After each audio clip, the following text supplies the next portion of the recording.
Live stream is up. Steve, you're set to begin at 3 o'clock. Thank you.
Good afternoon, ladies and gentlemen, and all of the people who are watching on YouTube or any other place. As chairman of the commission, I call this meeting of the Michigan Independent Citizens Redistricting Commission to order. This Zoom webinar is being live streamed to YouTube. For anyone in the public watching who would prefer to watch via a different platform than they are currently using, please visit our social media at Redistricting MI to find the link for viewing on YouTube or other platforms. Our live stream today includes closed captioning. We have ASL interpretation available for this meeting. If you are a member of the public watching who would like easier viewing options for the ASL interpreter on your screen, please email us at redistricting@michigan.gov, and we will provide you with additional viewing options. Similarly, members of the public who would like access translation services during the webinar can email us redistricting@michigan.gov for details on how to access language translation services available for this meeting. Translation services are available for both Spanish and Arabic. Please email us and we will provide you with a unique link and call-in information. This meeting is being recorded and will be available at redistrictingmichigan.org for viewing at a later date. This meeting is also being transcribed, and those transcriptions will be made available and posted on redistrictingmichigan.org, along with written public comment submissions. Members of the media who may have questions before, during, or after the meeting should direct those questions to Anita Krasnowski, Press Secretary, Department of State. Members of the media should have her contact information. For purposes of the public watching and the public record, I will turn to the Department of State staff to take note of the commissioners present. Sally, would you kindly call the roll for us? Good afternoon. Commissioners, when I call your name, if you could say present and indicate where you are attending this meeting remotely from, that would be great. Doug Clark. Present. I'm located in Rochester Hills, Michigan. Juanita Curry. Present, and I'm located in Detroit, Michigan. Anthony Eade. Present, Oakland County, Michigan. Brittany Kellum, Present, Wayne County, Michigan. Rhonda Lang, Present, Reed City, Michigan. Stephen Lett, Present, and I'm in Lee County, Florida. Cynthia Orton, Present. I'm attending remotely from Battle Creek, Michigan. MC Rothhorn, Present, Lansing, Michigan. Rebecca Zatella, Present, Canton, Michigan. Janice Villette, Present, Highland, Michigan. Aaron Wagner, Present, attending remotely from Charlotte, Michigan. Richard Weiss, Present and attending from Saginaw, Michigan. Dustin Witches. Present and attending from Ann Arbor, Michigan. All commissioners are present.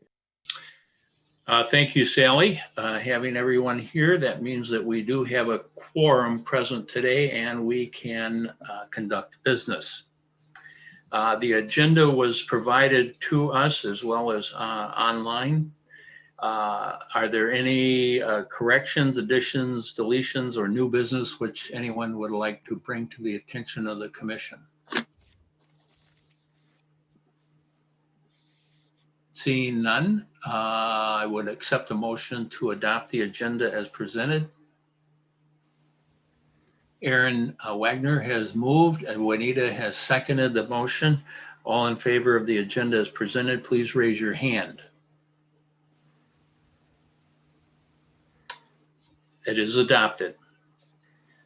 The minutes of the last meeting from January 21st, 2021 were provided prior to the meeting and posted on the internet also. Does anyone have any additions or corrections to be made to the minutes? Doug? Yeah, down on page 3, you referenced me putting a motion forth, but you referenced me as Chair Clark. Should be Commissioner Clark. And same comment on page 4. We didn't tell you that you had been elevated? No, do I get a pay raise? No. No. Well, they had you correct in one place and incorrect in the other. Correct, yeah.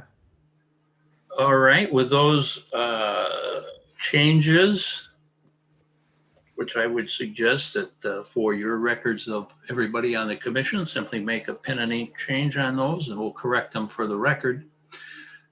Any other changes, corrections? Not seeing any hands, I accept a motion to accept the minutes as presented as amended. Aaron, motion, second. Richard, all in favor of the accepting the minutes as corrected, raise your hand.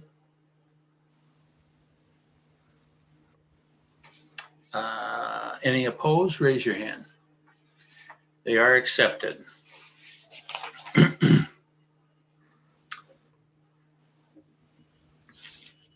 Public comment. Sally, do we have public comment? None today. Okay. At this point, for anyone watching out in the ether, we would have public comment, and I will just go through how that works so that in the future, if you're watching and you want to make public comment, you'll have some idea of how that works. Because this is a virtual meeting, members of the public have to sign up in advance to address the commission. Staff at the Department of State will unmute each member of the public for up to 2 minutes on a first come, first served basis. This means that members of the public will be called on in the order in which they signed up to address the commission. To those members of the public who would participate in the future in public comment, please note that you will have no more than 2 minutes to address the commission. After everybody has an opportunity to make their address to the commission, that will conclude the public comment. And that assumes that we have a space available for all that would sign up. If you would like to submit your thoughts to the commission or participate in public comment in an upcoming session of the commission, you can email our office at redistricting@michigan.gov. And we will provide your written thoughts to the commission. Public comment sign-up links are also posted on Redistricting social media pages on Facebook and Twitter at redistrictingmi.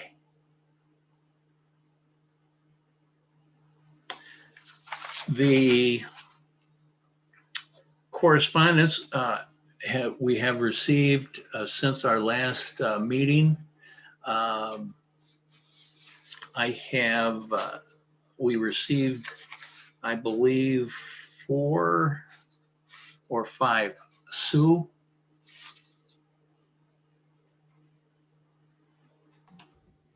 On the agenda, the correspondence that we received is from a woman named Moon Dutchin, if I'm pronouncing her last name correctly. She's with Tufts University, and she is offering services to us. When I received this letter last Friday, I did reach out to her and let her know that if she was interested in providing mapping services, that the RFP was available and where she could obtain that RFP. I'm not sure that that's the level of services she wants to provide. I think she has some other things that she thinks could strengthen the work of the commission. Well, we can always send her one and she can figure it out from there. I know we have a submission from Tom Gravel and Rachel Neal making some comments regarding the work we're doing, and Mr. Gravel specifically talks about the deadlines, etc., which Mr. Gravel, I would assure you, we are eminently aware of those timelines and share your concern, quite frankly. The other on how the mapping will work, etc. We will take all of that in consideration as is required by the amendment to the Constitution. Executive Director Report. Sue. Good afternoon, everyone. Thanks to the commissioners for graciously accepting all the work that's been coming your way. There's been a lot to review prior to our meeting, so thank you so much for your efforts. I've provided for your review drafts of a working budget, a proposed regular meeting calendar, and a timeline to get us to our ultimate goal of fair, nonpartisan redistricting maps.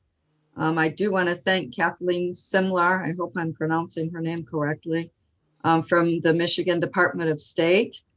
She also records our minutes, but she made my spreadsheets look really nice on the calendar. So thanks to Kathleen for doing that for us. She's got that graphics design software. You've received a draft RFP of the Commission's Voting Rights Act Legal Counsel consultant. So many thanks to Chad Bassett again from the Department of State for his assistance with the technical aspects of that RFP. And to our great review team, Sally Marsh, Sarah Reinhardt, and Mike Brady from MDOS, and Julianne, the Commission's legal counsel, for drafts, edits, and meetings to assure that we're bringing you a good RFP that will support your work. Julianne also did an excellent job drafting the rules of procedure that are on the agenda for your review today. And again, thanks to Sally, Sarah, and Mike from MDOS for helping to review and edit the draft. Our collaborative efforts are bringing you a comprehensive document for your review and for any edits that you would so desire, except, as Julianne will mention, those that the Constitution requires. But how you work together is in large your decision. I was interviewed today for the stateside program of Michigan NPR and the Lansing State Journal. So I'm really happy that we'll have Edward Woods on board on Monday, officially on staff as our communication and outreach director. And he can start fielding some of these things, but we've had several conversations and he's ready to hit the ground running on Monday. Our quick icebreaker for today: if you could travel anywhere, where would you go? Of course, it'll be a short vacation because our meetings come pretty quickly together, but if you could travel anywhere, where would you go? And I'll just call on you. Richard? I guess I'm not 100% sure, but I think I'd go to Hawaii where it's warm. Okay, Dustin? New Zealand. How about MC? I'm with, and there's New Zealand.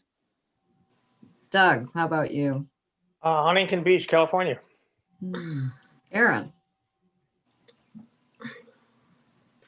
I would like to see Israel and Australia. Probably not in the same trip, though. I hope not. Okay. Janice? The Grand Canyon, I had a trip planned and COVID came, so it got canceled.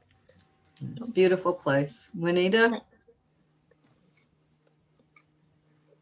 Oops, turn your microphone on, please. I would like to probably go to Orlando, Florida and visit my family. Nice. Steve, how about you? Well, I'd either like to go to someplace in Europe, but that's kind of out of the question. I think probably Iceland now. Okay.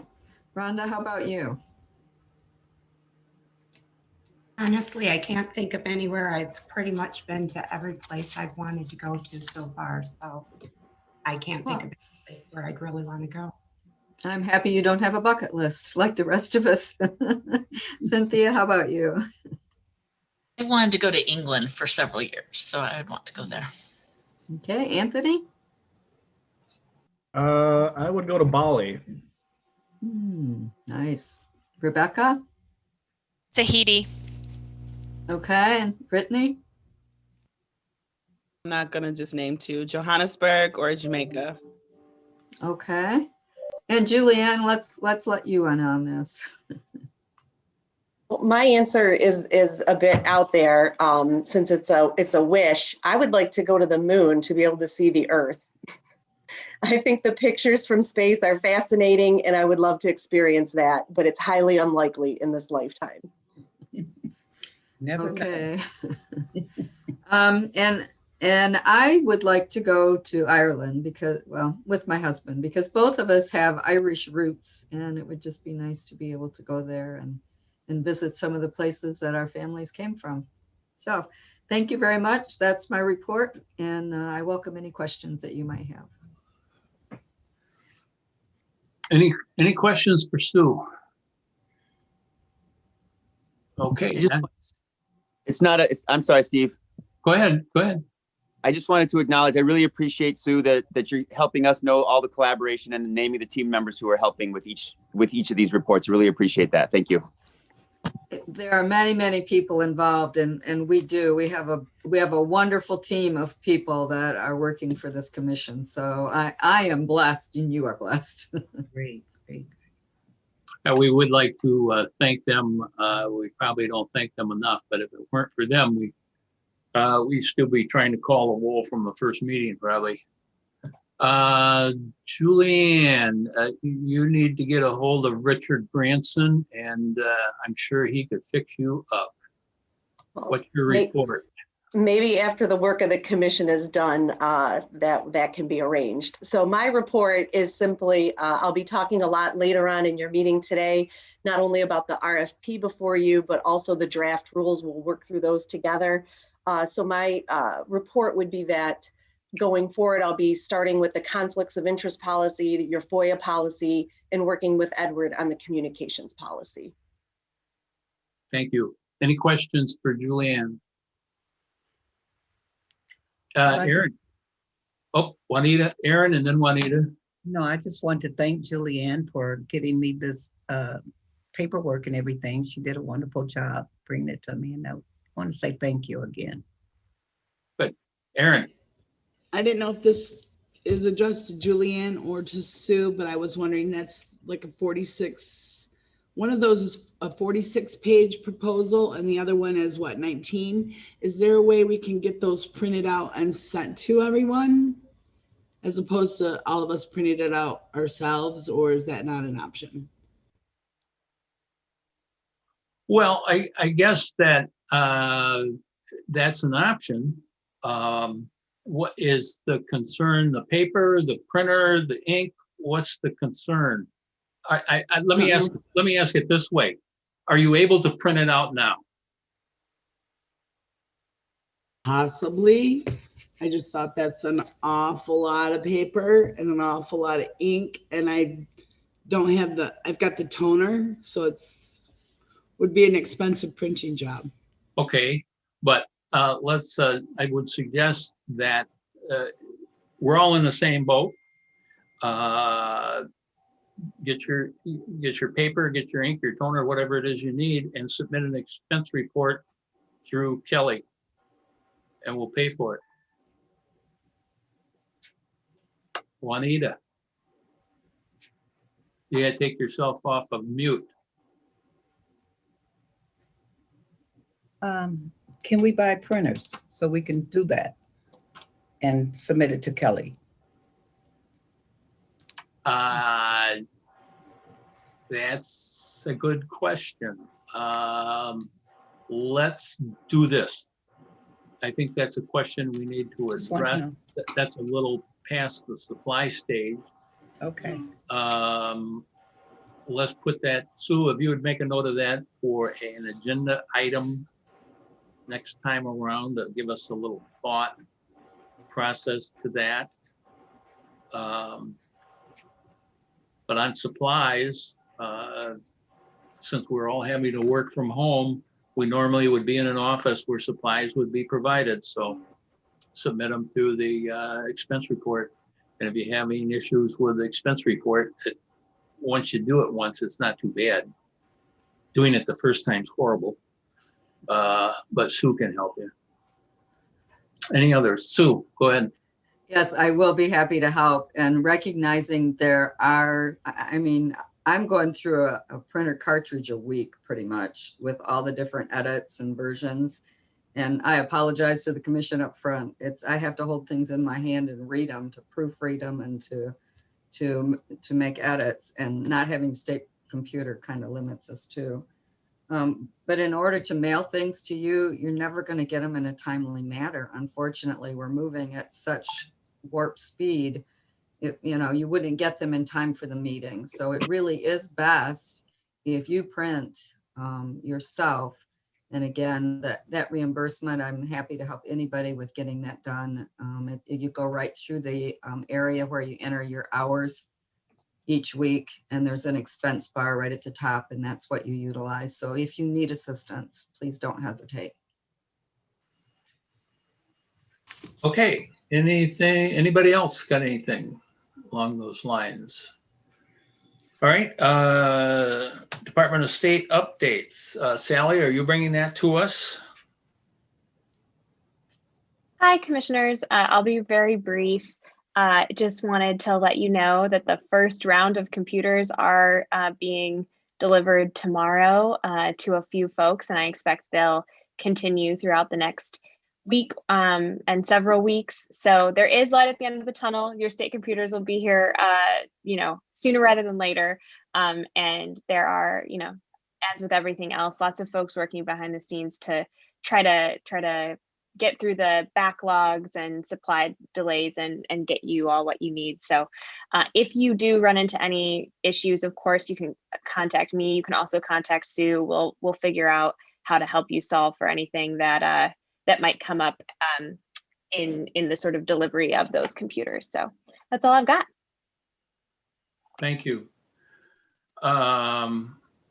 Before I move on too far, besides Juanita, is there anyone else who would need a printer that doesn't have one that's working? Raise your hand. Okay. All right. I've got some ideas on that, Sue. If you would, I'll give you a call. I have oh, sorry. Who said? I have a quick question. Sure. For the expense reports, are we sending receipts as well, or is it just on our honor kind of a thing? Now, it's a receipt basis. You take a scan of it and you attach it to the form. Oh, like take a picture or a PDF Yeah, of it. PDF. Mm-hmm. Yep. Got it. Got it. Okay. All right. Continuing on, 2021 regular meeting calendar, and I assume Sue's going to help us with this. I'll be happy to. This is what you had talked about at the last meeting, so I'm bringing it forward on our that we would meet every Thursday of the month. This would be our regular meeting, and as we get busier, we'll add meetings for sure. But for right now, this would be our published schedule. And then again, we can amend it at any time. For example, we had to say all meetings will be held virtually via Zoom. And we'll do that until we get to a point where we can meet in person, or if we get to that point. So I bring this forward for your comments. Again, it's like even Thursdays are morning meetings, odd ones are afternoon meetings. This is all the way through the end of the year. So you have a sense of when the commission plans to meet. So thoughts, comments? Doug. Yeah, I'm looking at November. You have an asterisk by a couple dates. What's the asterisk represent? Those are actually Tuesday meetings, because in November, the Thursday meeting would fall, the first one would fall on November 11th, or the second week. And that's Veterans Day, which would be a holiday, I assume, for our Department of Staff folks. And then in November, the 25th, that Thursday, is Thanksgiving. And I thought maybe you wouldn't want to hang out with us, that you want to be with your family if that was possible. Okay, thank you. I think last year Doug invited us all to his house for turkey dinner. I did, yeah. You're welcome to come this year too. Cynthia. So this is just a little thing, and it doesn't matter to me, but because of the fifth week Thursday, then it kind of messes it up after that, so that it's not really odd being at 9 a.m. and even being at 1 p.m. Some of the months are different than that, where the first Thursday is in the afternoon instead of the morning. I don't know if that matters to people. It was a little hard to put on Google Calendar that way, but whatever. Well, I guess we're considering week 1 odd and week 2 even, instead of like July 29th being odd or even. I think what we passed last time was it would be even odd weeks would be the afternoon and even weeks in the morning. I think we need to continue with that. I think, Cynthia, you're right. It's a good catch when you have a 5-week month. We just need to go back and make that correction, Sue, and send us out a new one. I use odd days and even days. MC wants to speak. Yeah, I was going to say it was the odd days and even days that I thought might be useful for the public to remember when we're doing it, in addition to us. But you're right, Cynthia. I put it into Google Calendar, and it wasn't as convenient. For what it's worth, I just put it in every week, and then I just shifted it. Once it was in there from 9 to 11, it's just the same 3-hour block, and I just shifted it. It wasn't perfect, but I hear what you're saying, and it's just I'm thinking that it's better to leave it the way it is, because the public, because it's even and odd dates. Okay, I guess I was thinking even and odd weeks. So that's what we passed, was even and odd weeks. Oh, okay. Now we want to change it. We can do it now. We could move to accept this calendar as it sets. Sue. I just got a note that it was even and odd days. So, I mean, it's your calendar. You can do whatever you wish with it.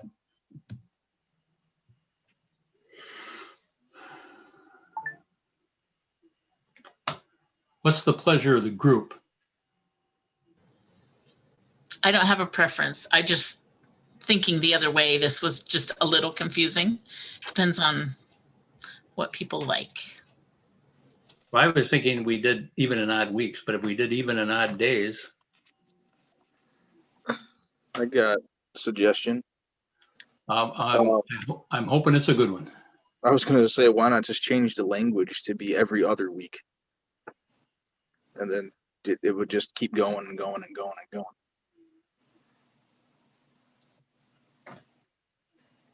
You making that as a motion?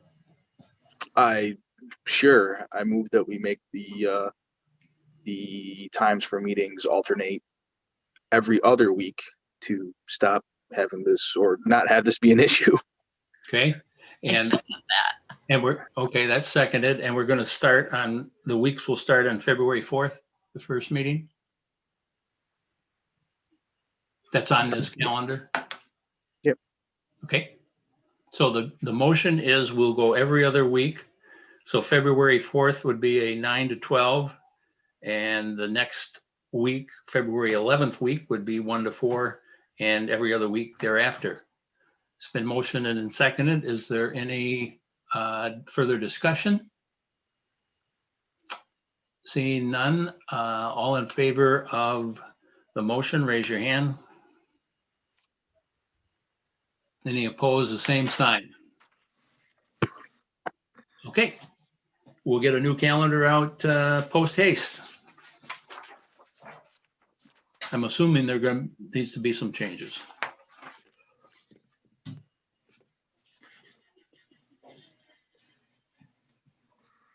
Voting Rights Act Legal Counsel RFP. Are we to that, or somebody got a question? Sorry, Mr. Chair, just wanted to clarify for the record, who was the second on that motion? Cynthia? Okay, thank you. Okay. Julianne, your usual concise RFP was delivered by UPS truck. Just kidding. I did go through it. It's obviously based on what we've seen before with the necessary changes, but please take us through it. Thank you so much, Mr. Chair. So as Sue indicated, this was definitely another example of fine team effort between your staff, MDOS staff, the procurement experts. So I would like to present just briefly, and then we can respond to questions as the commissioners have them. The contract is for legal and advisory services related specifically to the Voting Rights Act and applicable state or federal laws regarding the redistricting process. So this individual or this firm would be able to, as you're creating your maps or creating different versions of maps or interacting with your data, would be able to assist you in that process. I'd like to highlight the vendor questions worksheet, which starts on page 10. Those are the questions to the bidder on their background and experience. Those include questions focused on the experience over the last 20 years. Specific redistricting experience is what we put forward as the recommendation to the commission.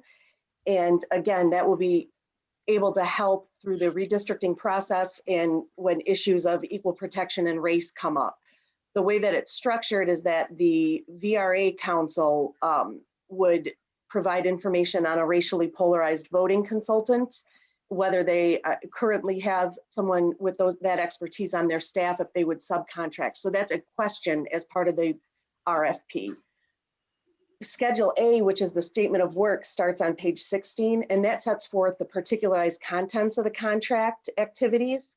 The term goes through March of 2022, and much of that language, all of that language will track the vendor question worksheet that'll just expand with more details of what the contract duties and responsibilities will be.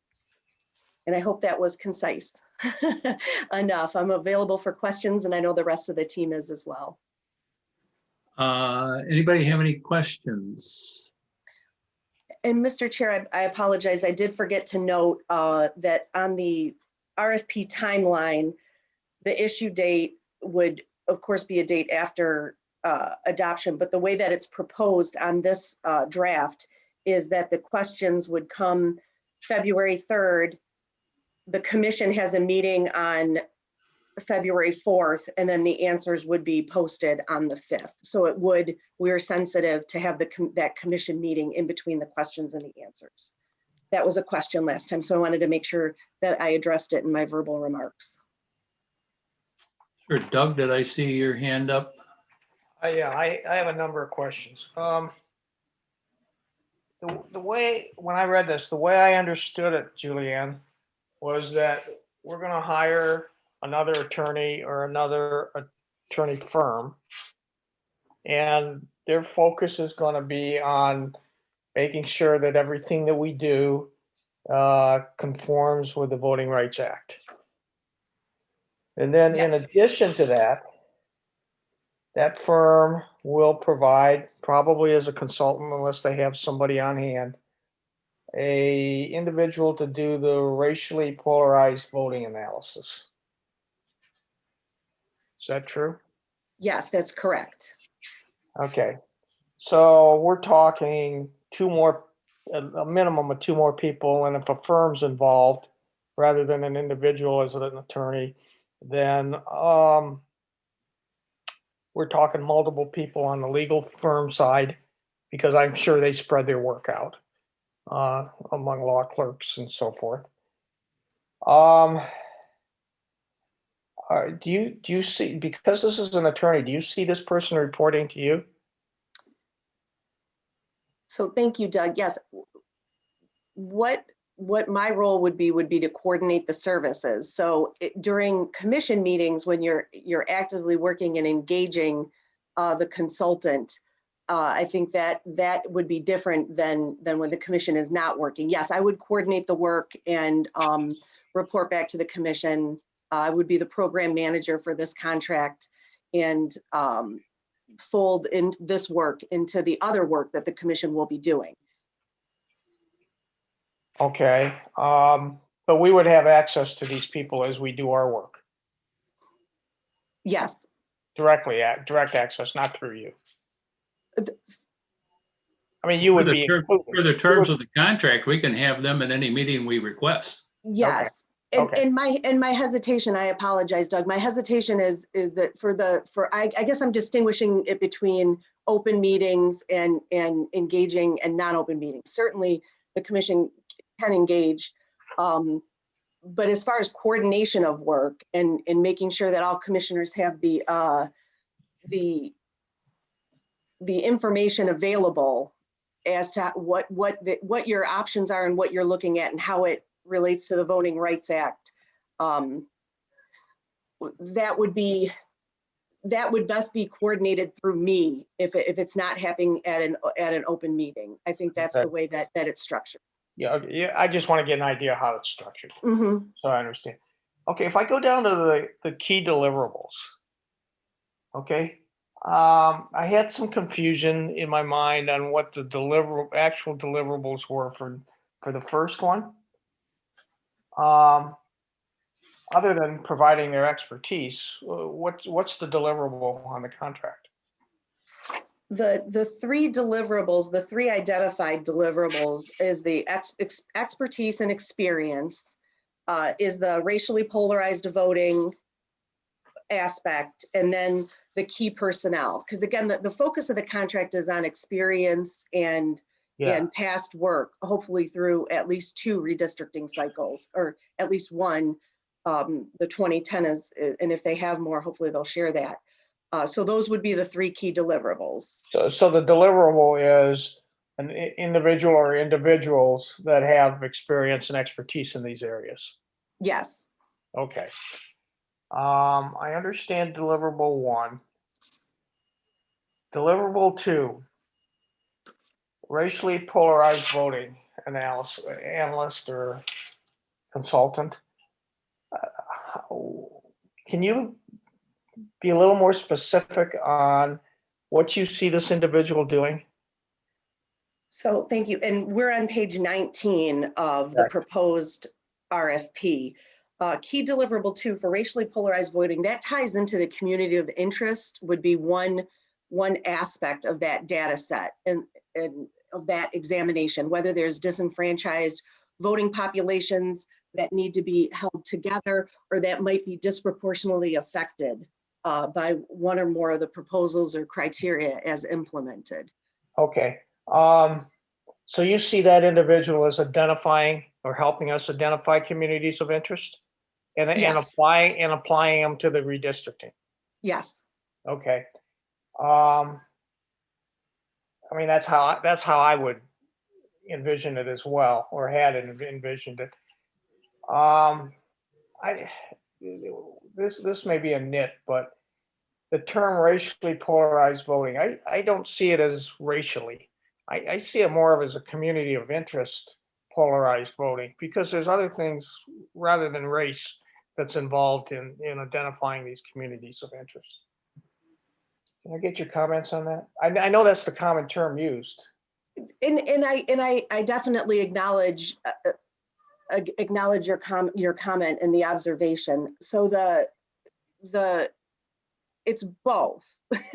So they are, and as the commission starts to work through those and identified, I don't think it's restricted to one or the other, because again, communities of interest can be all sorts of different groups. Sure, it could be religion, it could be any of those sites. Correct. Economic, yeah. And under the Voting Rights Act language, I mean, there's quite a few different variables. But the most important part about the racially polarized voting analysts, if again, they're working to ensure that the maps are in compliance with the Voting Rights Act. Correct. So that's why we're recommending that those two pieces, the VRA counsel and the RPV consultant, be as a team or through this one RFP. Yeah. Oh yeah, I understand that. Yeah, my comment was directed toward the term racially. I think it's more than that. Well, let me suggest that racially, historically, has meant African Americans. Correct. And that's where the litigation has fallen. I think in Michigan, especially in Michigan, racially is a broader term now with the substantial Arabic community we have, along with others in the UP, on the West Coast around Grand Rapids, obviously in Detroit. So I don't think that we need to restrict our definition of racially to African Americans, but can certainly expand it and would need to expand it to other racially identifiable groups as we go out and find communities of interest. Yeah, I would agree, but I'm looking at it from a more broad standpoint. I mean, from a polarized voting standpoint, you also have economic impacts, religious impacts, and there may be others. I'm not really up to date on polarized voting, but it's more than race in my mind. It is, and I agree. And it's commonly recognized as more than race, and it encompasses more than race. That's just the term that's used, the racially polarized voting. And I noticed Sally turned her camera on, so she would love to help me address this issue. Yeah, so I thought I'd just, offer a bit of additional context, a couple of pieces. One is that, the Voting Rights Act does apply to groups beyond African Americans. It's ensuring equal representation and has specific protections for minority groups, not just simply one for many. Racially polarized voting, that term is a commonly used, widely known term. So for the purposes of you all putting out this RFP, you want to be using the terms that people can recognize and understand what it is, what the kind of expertise is that you're seeking. And all of this expertise that is being sought in this particular RFP is really focused on the first of all of the criteria, to your point, Doug, that you all will have to analyze, right? This is just the sort of compliance with federal law and the Voting Rights Act. All of this for just that one, making sure that Julianne has the tools that she has to advise you on that piece. And then, as you mentioned, there are so many other pieces that you all have to take into consideration and that the Constitution calls on you to. So I just wanted to kind of provide that context that really this RFP is focused around certain requirements that you have, but that doesn't limit you, and certainly doesn't limit you to all of the other pieces that you all will have to factor in. So I don't know if that's helpful, but I just wanted to add Yeah, that. it is. I realized when we had the consultant from California talk to us in late October, that's the term he used. You know, so I thought it was a commonly used term, but I looked at it a little different. Okay, I'm okay with that. And then my last question's on key deliverable 3. I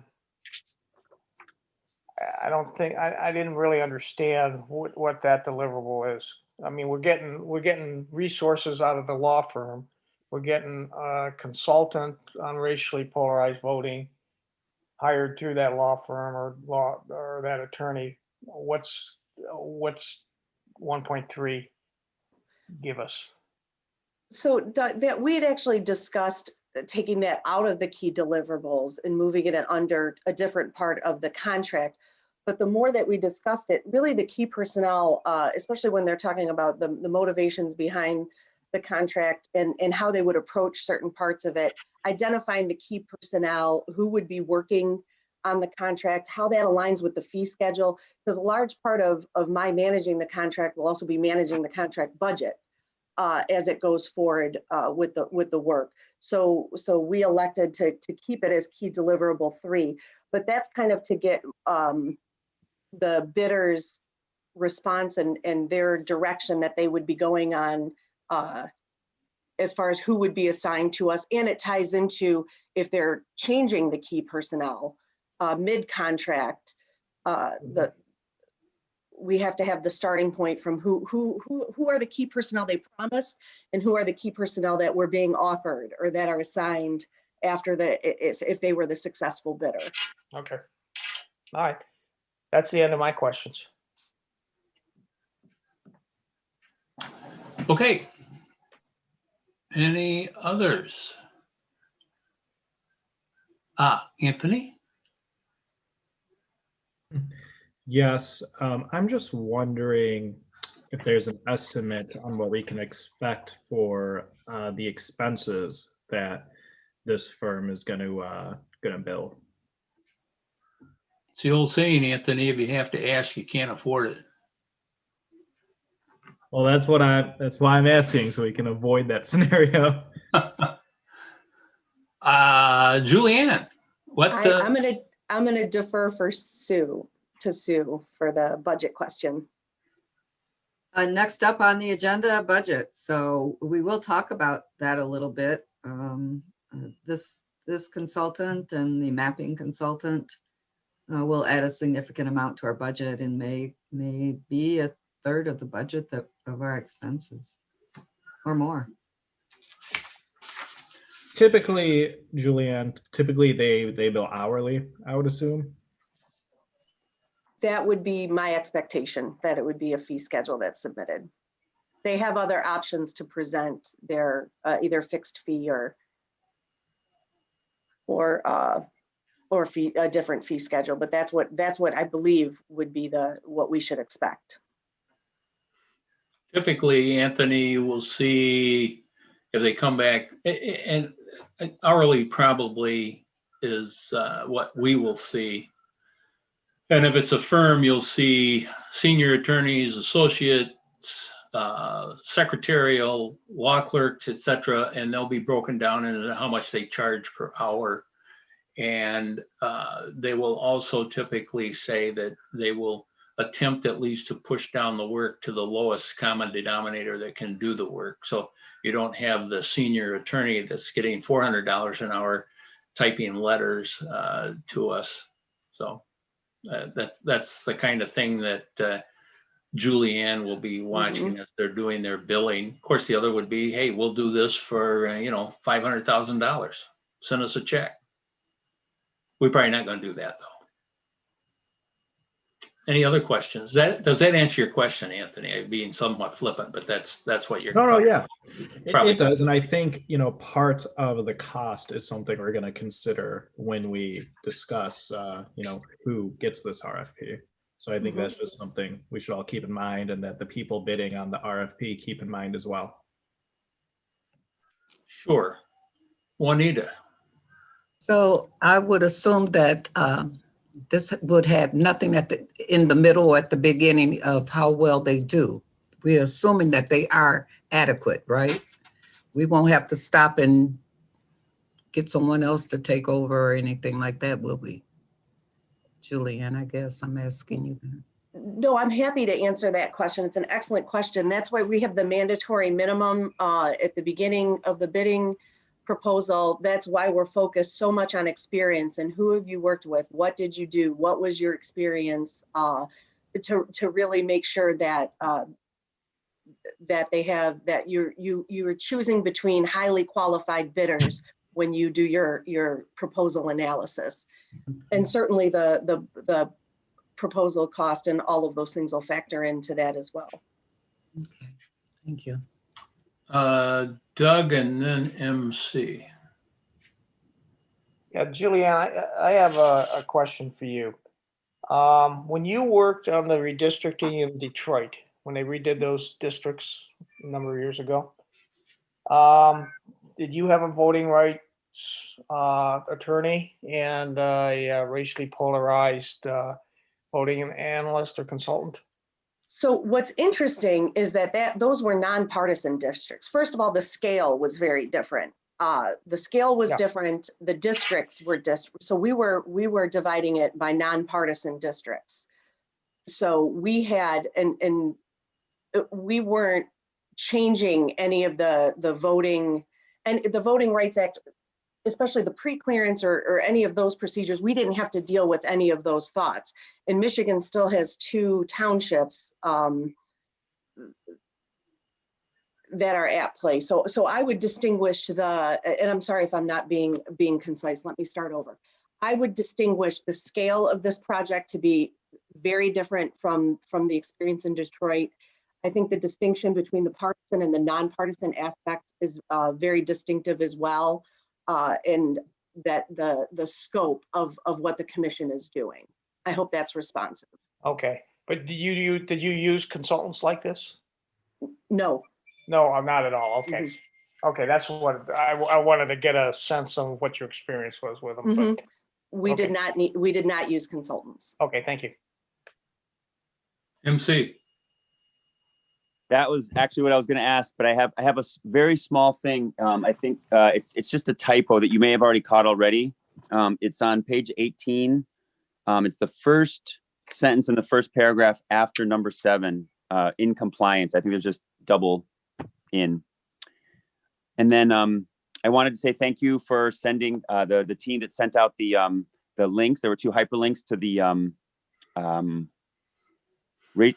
polarized voting and some of the voting redistricting training that we got in our first 2 days. It was really helpful for me. Really appreciate that. And I just, in particular, I wanted to acknowledge that I feel like we're going to be asking questions that lead to fair decisions, right? We don't have to have the expertise. And I think if I remember correctly, it was suggested that we might actually be reviewing about 4 hours for each of these RFPs. Is that roughly what each commissioner can expect to do with regard to trying to do due diligence and reviewing these RFPs once they do come in? I believe that was the estimate that the procurement expert at MDOS indicated. Yes. Okay, thank you. Sue. Chad also, though, said that we could create a small team with MDOS to do an initial review of these and then bring to the commission the top 2 or 3 contracts, because Chad has the expertise in reading these RFPs and is more than willing to help us, for which we're very grateful. The Secretary of Staff team would also help. So if we could do that and bring a recommendation to the commission, and then the commission could interview those top firms, that would significantly streamline the process. Otherwise, it's going to take some extra weeks to do this. Okay, we'll get to that once we finish this RFP review. Doug? I was going to comment on what Sue just said. Would it, on that review committee, would it be possible to have a few of the commissioners as part of that? I believe that's what she's saying, is we would have a subcommittee. Oh, okay. I was to thinking review. she was talking about the people that put it together to review it. Okay. I Great. think she was saying that they would be part of the review committee. Okay, great. I think if we create a subcommittee, then we are subject to Open Meetings Act. And again, I think it will slow our process. Yeah. It's an Open Meetings Act question. That's something we have Julianne's to our discuss. expert there, but I think that's what happens. So Yeah, then 'cause I it's think public time is one of the key notification. variables here. Yeah. Yeah. We'll have Julianne give us an opinion on that subcommittee. Okay, sounds good. See, okay, anybody else? Rebecca, I thought you were waving your hand, or you were just waving at me. Anybody else? The only comment, Julianne, that I had somewhere in here, I would like to see us put in there that whatever attorney is going to be working on this would provide his name, his P number, and a certificate of good standing. For all the attorneys that'll be working on the case. I think it should be a standard operating procedure on these RFPs for attorneys. I know you have good standing. I looked you up. All right. So other than the typo correction and my wanting to have the P number and certificate of good standing, are there any changes that we want to make to this RFP?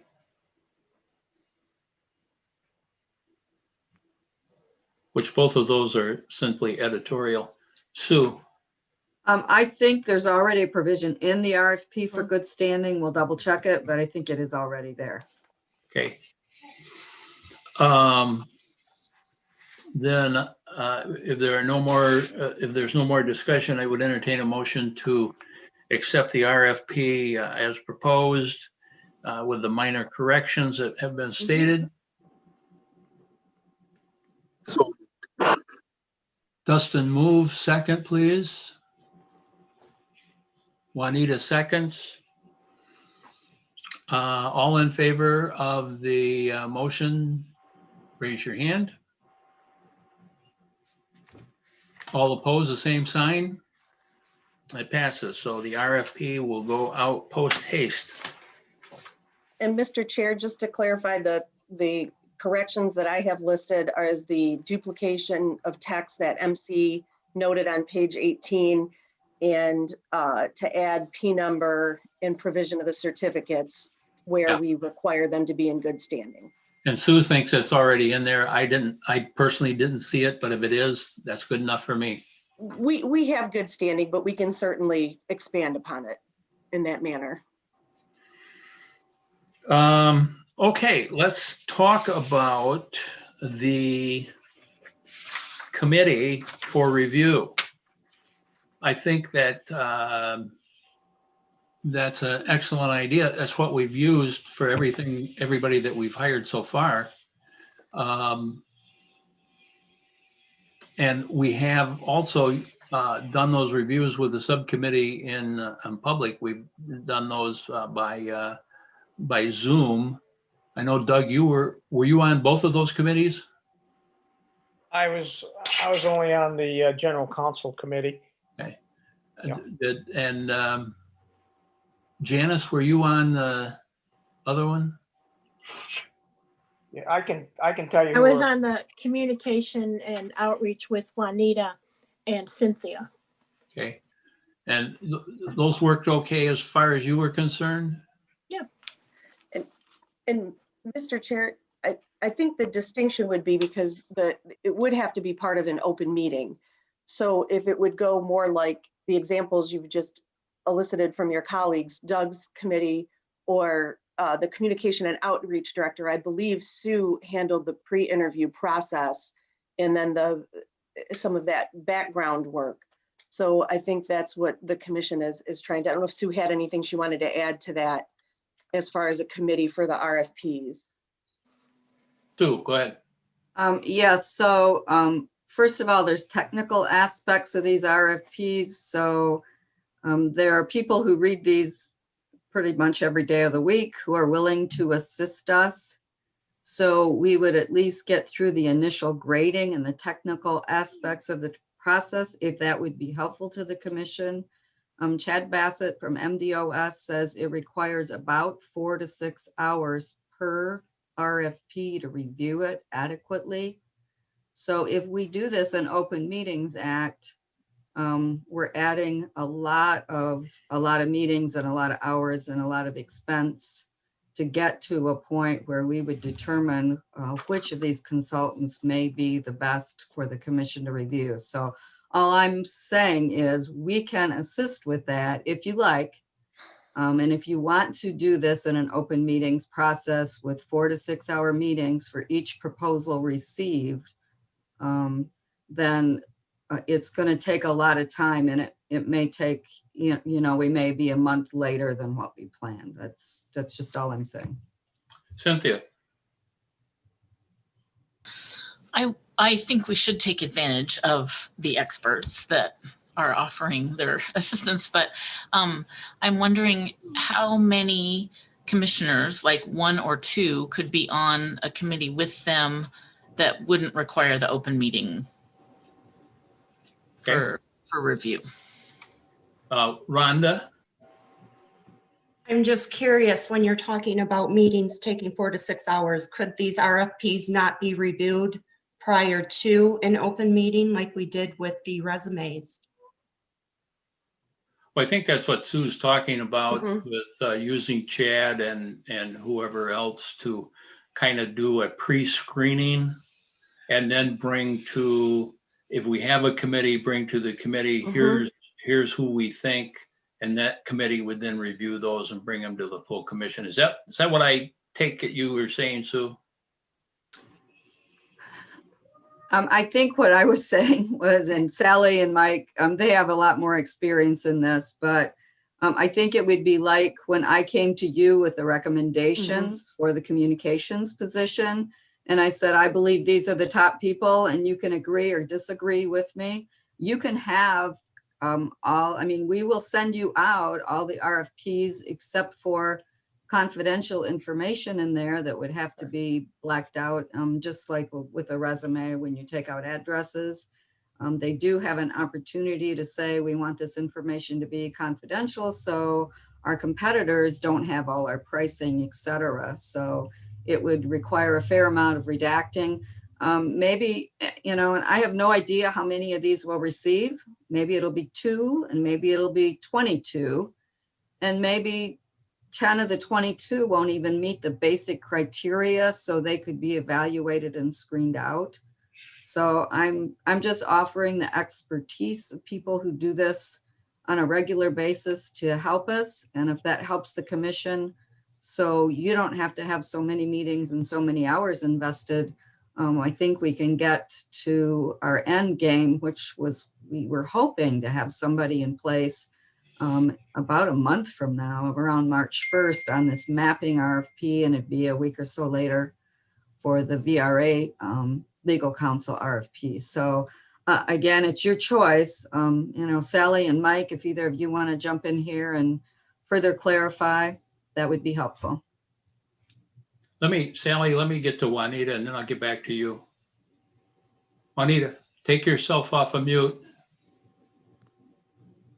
I was just going to say that I thought that was a good idea for Sue to examine these people first, because I have no clue what I would be doing. So I kind of like the fact that she would do that.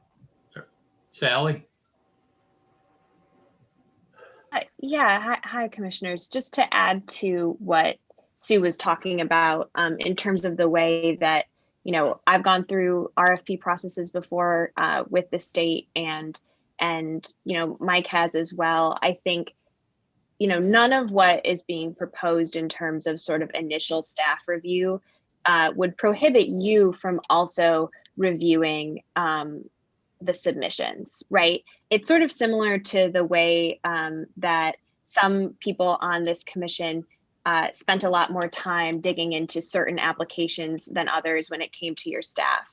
But what I would just offer is that to make sure that basically that every bidder is treated exactly the same and fairly, and also is kind of following the processes that's outlined in the document with awarding different points. There's sort of these technical pieces that require a lot of time to go through. And that said, once that happens, you all would still be able to, you would be the decision makers, right? This goes back to kind of you all as decision makers, as opposed to all of you as staff. And I think, the recommendation is not to take away any of your autonomy or decision-making power. In fact, it's to help you all help facilitate that decision-making, really.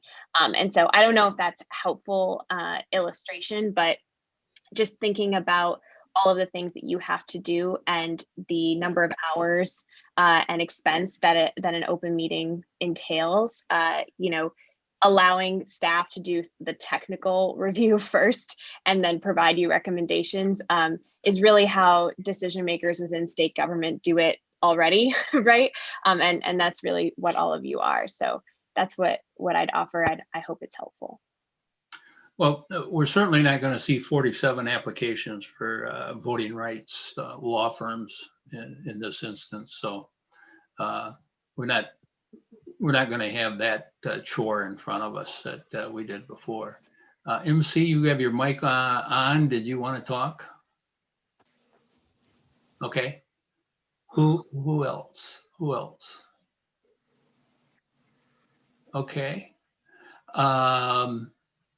I guess I think that kind of the flow is to have, and we can put this in the form of a motion, and we would be to have the staff do an initial review of the RFP to make sure that whoever applies has applied appropriately and meets the qualifications. Obviously, as Sue stated, if they don't meet the qualifications, we're not going to waste our time looking over them. Then I expect not very many applications. There just isn't that expertise out there that I'm familiar, and I'm somewhat familiar with what's going on in the Lansing area. I think that having a subcommittee of commissioners to then take a look, which would then be a review, and that would have to be in an open meeting, as we have done with all of our other hires, would be good. I personally would like to be on that. I would like to have Rebecca on it with me. And then I would like anybody else that wants to be there. I think 3 or 4 would be a good number. Doug? Yeah, I suggest that we do the same criteria we did with the others and have a Republican, a Democrat, and a nonpartisan person. Okay.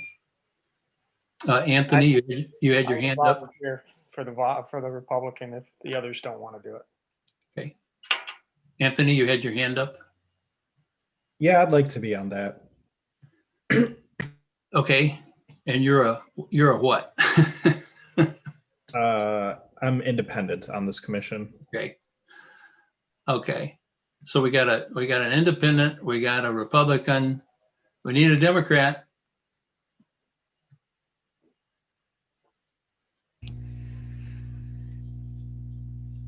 Dustin, you're a Democrat? You're volunteering? I'll do it. Okay, so there's 3. I would like to see an attorney. Rebecca? Yeah, I definitely want to be on it. I'll volunteer you. Yep, I definitely want to be on it. And you're a neutral. Yes, I'm an independent. Okay, that's enough. 4. I won't be on it. So I don't think we need to have a lot more than 4. Doug? Yeah, can we get one of the individuals to be the acting chairperson? We can. In fact, reading through Julianne's rules and regulations of us, we're supposed to have the commission appoint the chairperson. Isn't that what you said, Julianne? That's one of the suggestions in your not adopted rules of procedure. Yes. But I think,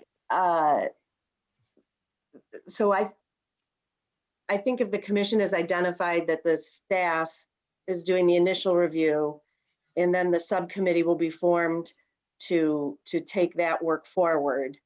And we have Doug, Anthony, Dustin, Rebecca that will be on that subcommittee. Certainly you can choose the chair of that as you set it up, or at the time it's going to be convened. It's entirely up to the body. Rhonda. Just a quick clarification about what we're talking about. So the staff, the Michigan Department of State will go through them and make sure that they fit the criteria, remove any that don't fit the criteria, and then the remaining goes to the subcommittee. Is that what we're saying? I just want to make sure I'm clear on what we're talking about. This is my understanding, and you can correct me if I'm wrong, is that the staff, Department of State staff would go through, they would weed out any that do not qualify.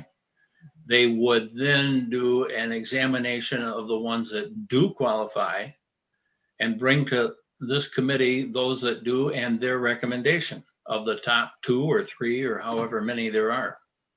Okay. And then the committee will review those and then make their decision and bring their recommendations to the full committee for debate and decision. Sue. And just, I think Julianne and I are also volunteering to be part of this process. So your staff will be part of the process in addition to MDOS. I don't think they want to be seen as controlling the process. So ICRC staff will also be involved, if that's okay with you. Well, when I said staff, I was including you, but that's a good point of clarification. So it would include MDOS staff and ED and GC. So those are the people. The procedure would be to have them do the review, weed out applicants that don't qualify, review the others for qualification and rank them from best to worst, and bring that, submit that to the committee. The committee being Doug, Anthony, Dustin, and Rebecca. That's my motion. Is there a second? Are you seconding it, Doug, or you want to talk? I want to talk. On the subcommittee, I'd like to have an acting chair going into the meeting. And both myself and Anthony have already chaired one of these subcommittees, so I would suggest either Dustin or Rebecca be the chair of it. Okay, let's take that one up. Let's take that one up after we get this thing set up. Okay, great. So we got the people, we got the staff, we've got the procedure. I'm looking for a second. MC is seconding it. Any questions before we vote? Are we clear on what we're voting on? The ASL person went like that. I don't know if that means, are we clear, or if she's not clear?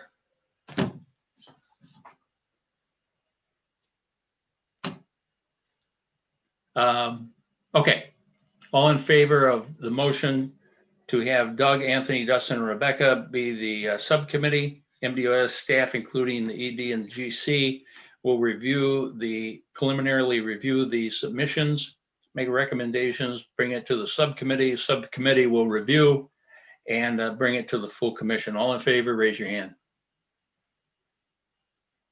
Any opposed? The same sign. It passes unanimously. Now,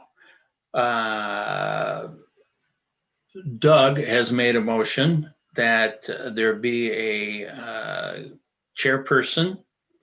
And he has volunteered Dustin and Rebecca. Either of those want to volunteer to be the chairperson? I can do it.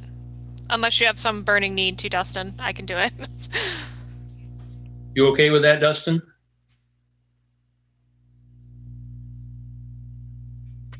I don't know what happened there. Yes, I am. I'm fine with that. Okay. And the motion is that Rebecca be the chairperson of the subcommittee. Is there a second? Aaron, all in favor of Dustin being the chairperson of the subcommittee, raise your hand. Oh, wait a minute. Rebecca. Hold on, Rebecca. Mr. Chair. What? You just Your said motion- Dustin. Oh, I'm sorry. I misspoke. All in favor, no wonder Aaron was going, All in favor of Rebecca being the chair, raise your hand. All opposed, the same sign. And you're going to get twice as much pay for being the chair as you did for being the commissioner. So you'll make a couple of $1,000s a week from here on out. You wish. Okay. That takes care of that. Fiscal year budget.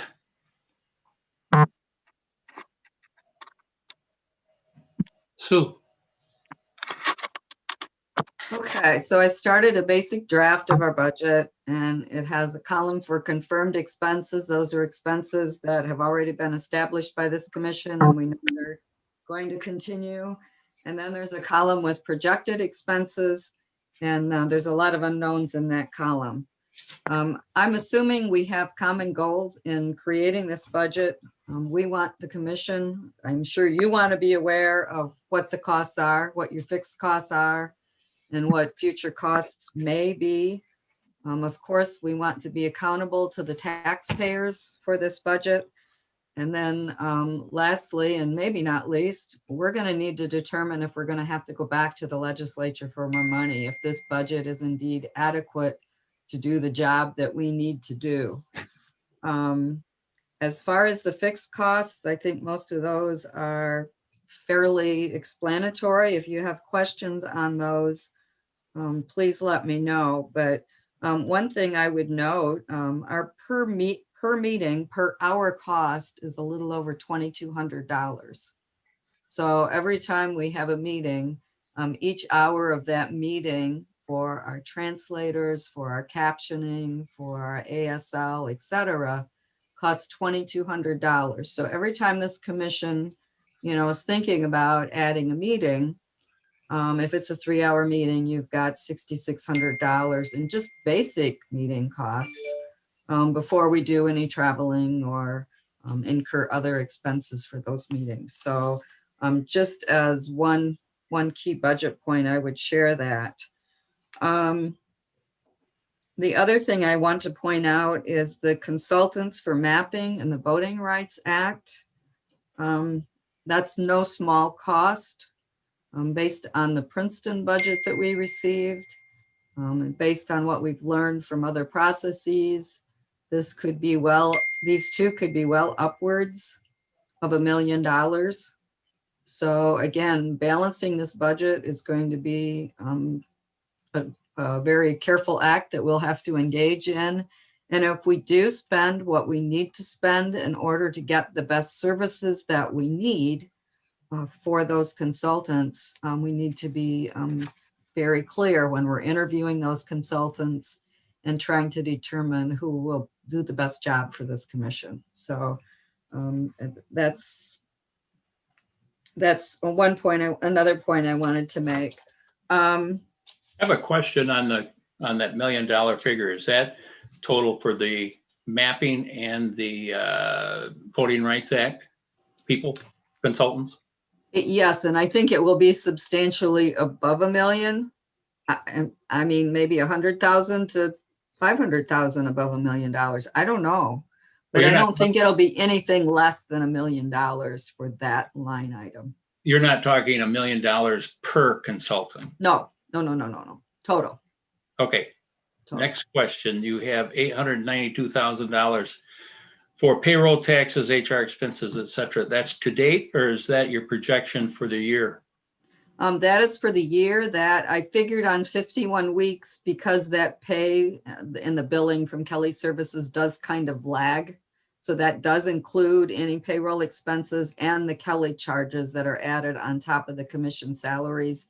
Again, this is a high level, broad budget. I can break those numbers down for you if you want a line item for each of those. No, I just wanted to be actual figures. Yeah, I just wanted to get clear in my mind that we're talking, this is an annual budget. Right, an annual budget, it starts October 1 of 2020, will continue through September 30th of this year. So you've got some savings on staff because we're partial year employees, but those are set and we know what the Kelly charges and the payroll charges will be on those. So those are fairly accurate. I think then that we probably need to have, in addition to what you're presenting here as we go along, expenses, another column that shows the expenses that we've used, where we're at. We could look at a year to date. Sure. Cynthia. I just have a question about the budget. I know that last fiscal year we were allotted a budget, but we didn't spend any. And so we have the budget for this year. Are we allotted a budget for next year? Should things spill over into the next fiscal year?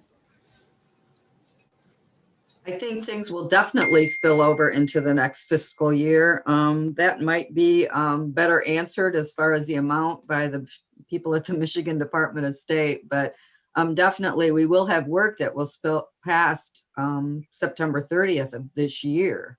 So yes, there will be a budget, and understand also if or when the litigation comes, that will be another very large expense for this commission, and probably though most of it, if not all of it, will come in our next fiscal year, not this one. Okay, keep going if you've got more. I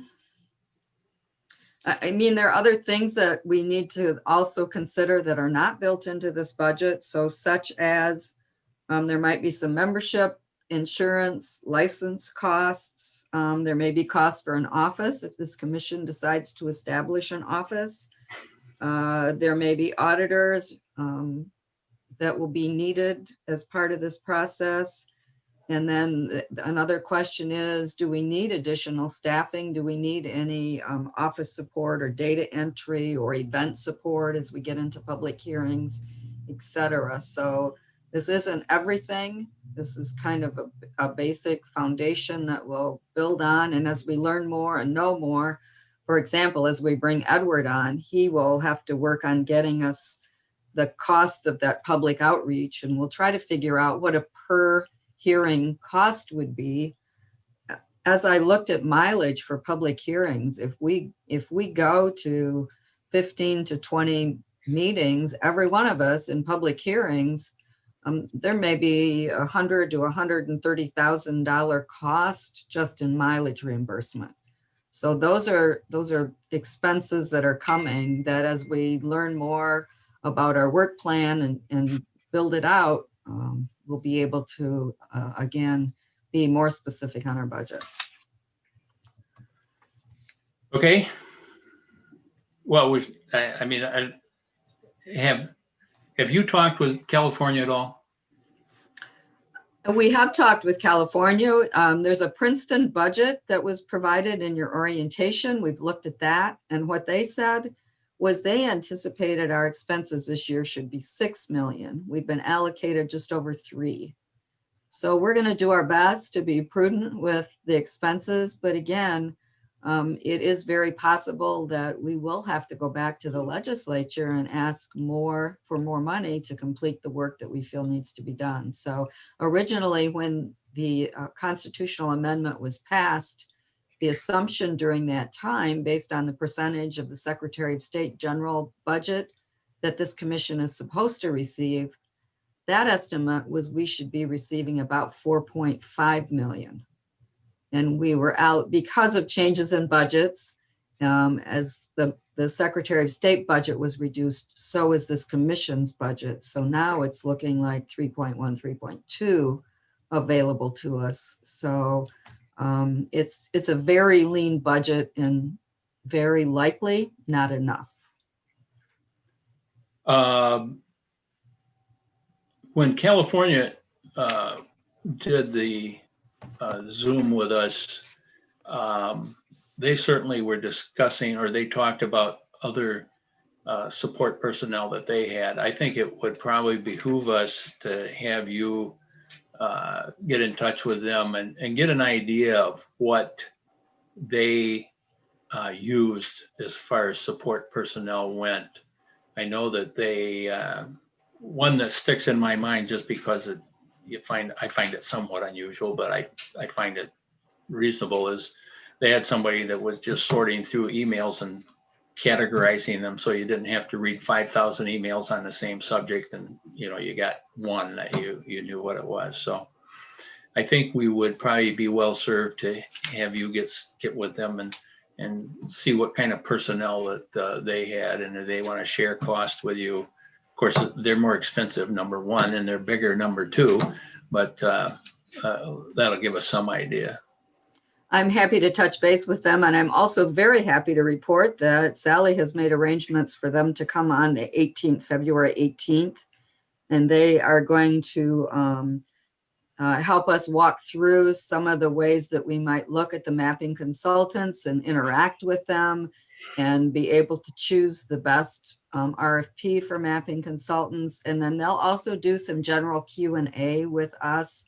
So any questions that you have of them, you'll have an opportunity to ask also. So they're confirmed for the 18th. Sally has also reached out to Colleen from Arizona, so she can come and kind of do a Q&A with us, so we can feel that we're heading down the road in the best way and learn from them. I mean, we won't do things exactly the same, obviously, but we can certainly learn from their experience, and having an opportunity to ask them questions should help us all along.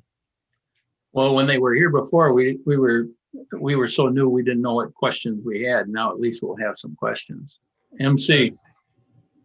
I'm wondering, Sue, because do we need to be talking about who or how we go to the legislature, we being the commission, but we have the staff and we have the Department of State? Is that part of what we need to be discussing today, or can we wait to sort of figure out how, the strategy for going back to the legislature to request more funds? Do we need to wait for that, or is that part of what we need to do today?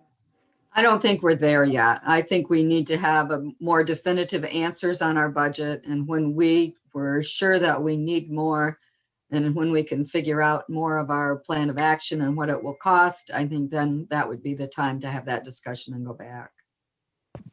Anthony. Yeah, I don't think we're necessarily there yet, but I do think this is an important subject to be proactive about, rather than reactive. So if Sue and Julianne could get together, in the coming weeks and, figure out what the best way would be to do what MC just said, I think it would pay dividends in the future.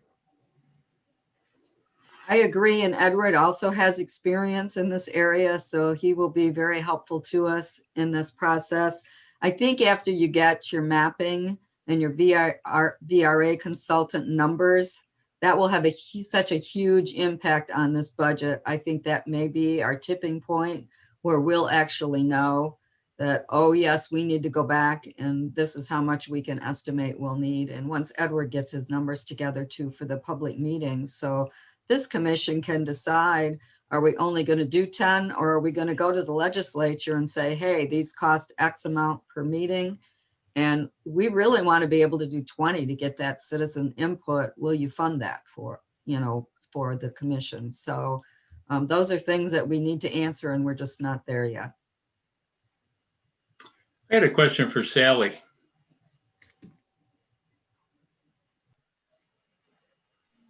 What is Secretary of State's already providing a lot of services to us, and you've indicated before that they're going to continue to do a lot of that.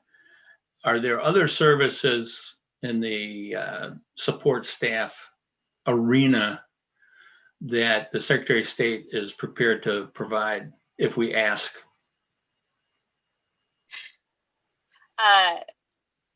It's a great question, Mr. Chair. And I think, it's something that we've talked with Sue and Julianne about quite a bit already. And I mean, the short answer is yes. The Department of State has funding in order to assist all of you. And so we have been looking at our budget very closely as well in the past several weeks to really figure out how much is it that we have to continue supporting all of you. And we can continue to support the meeting facilitation costs, which, as Sue mentioned, really does add up over time and over various meetings. We also have been talking with Sue and Julianne, and I think we'll get to this later on in the agenda when you talk about kind of future topics for discussion in future meetings.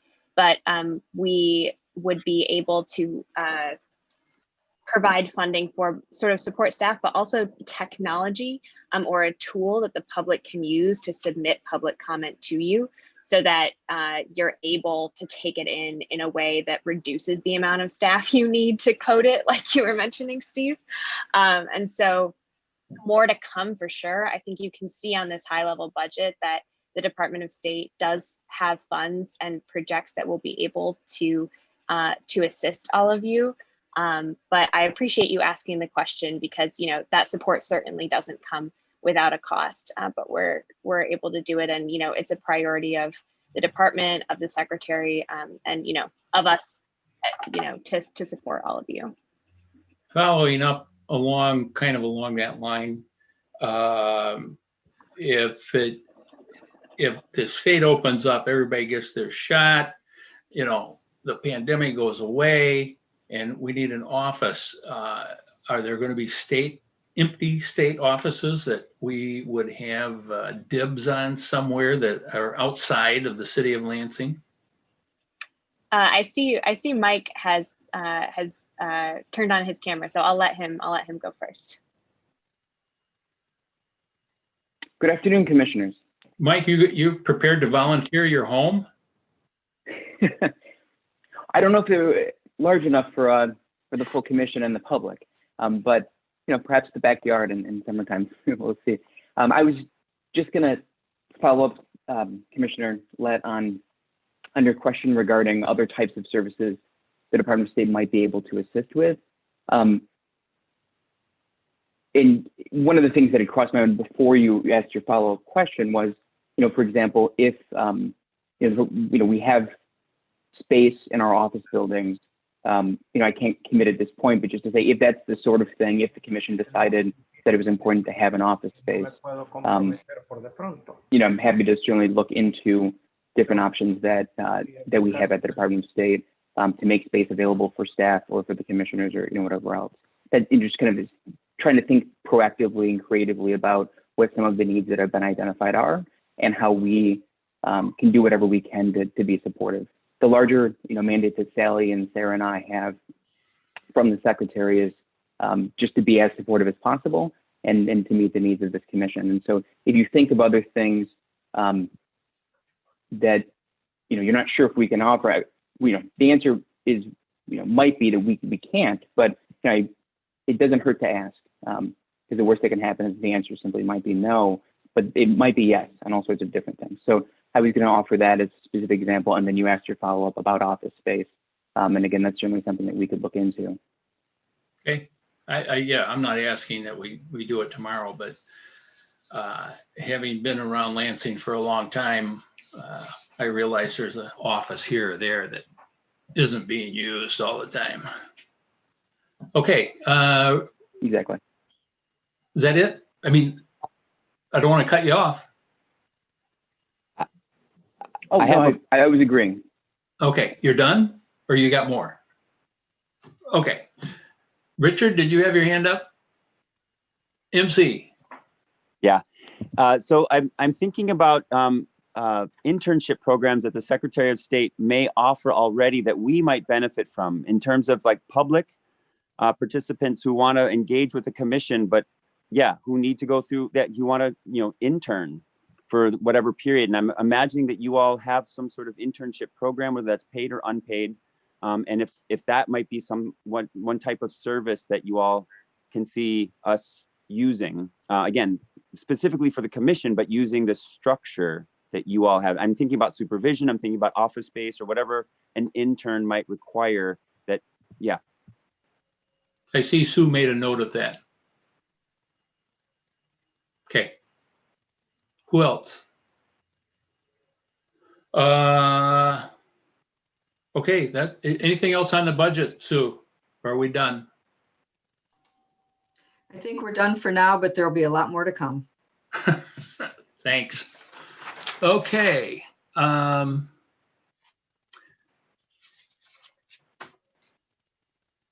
Proposed rules of procedure.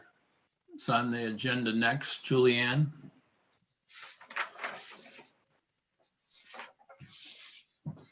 Yes. And there is a PowerPoint that we're going to have on this. I was going to ask though, if the commission wanted to take a break before we start this work or during or after. I just wanted to mention it. Thank you. And please, people, please let me know because I get on a roll and I sometimes forget that we need to take breaks, and we do need to take breaks.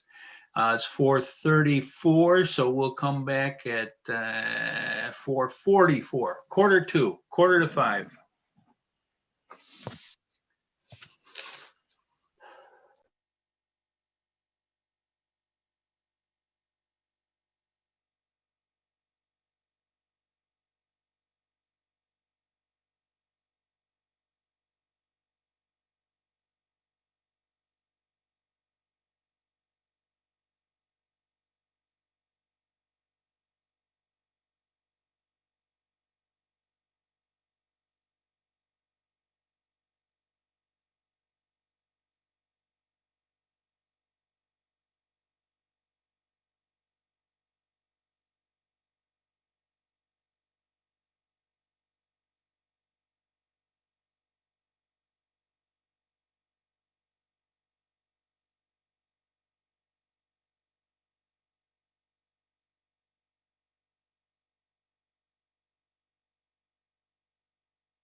that could be why.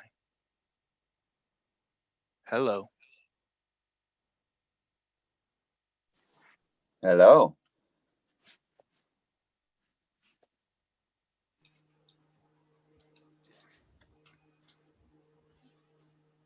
Sorry about that. I have my computer working again at work, so now I'm no longer on a phone.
Looks like we're waiting for MC unless he's got his video off,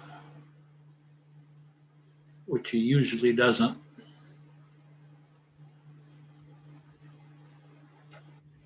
So Steve, I'm here. It says that the host has disabled my video, so maybe it'll start soon. You should be nicer to her.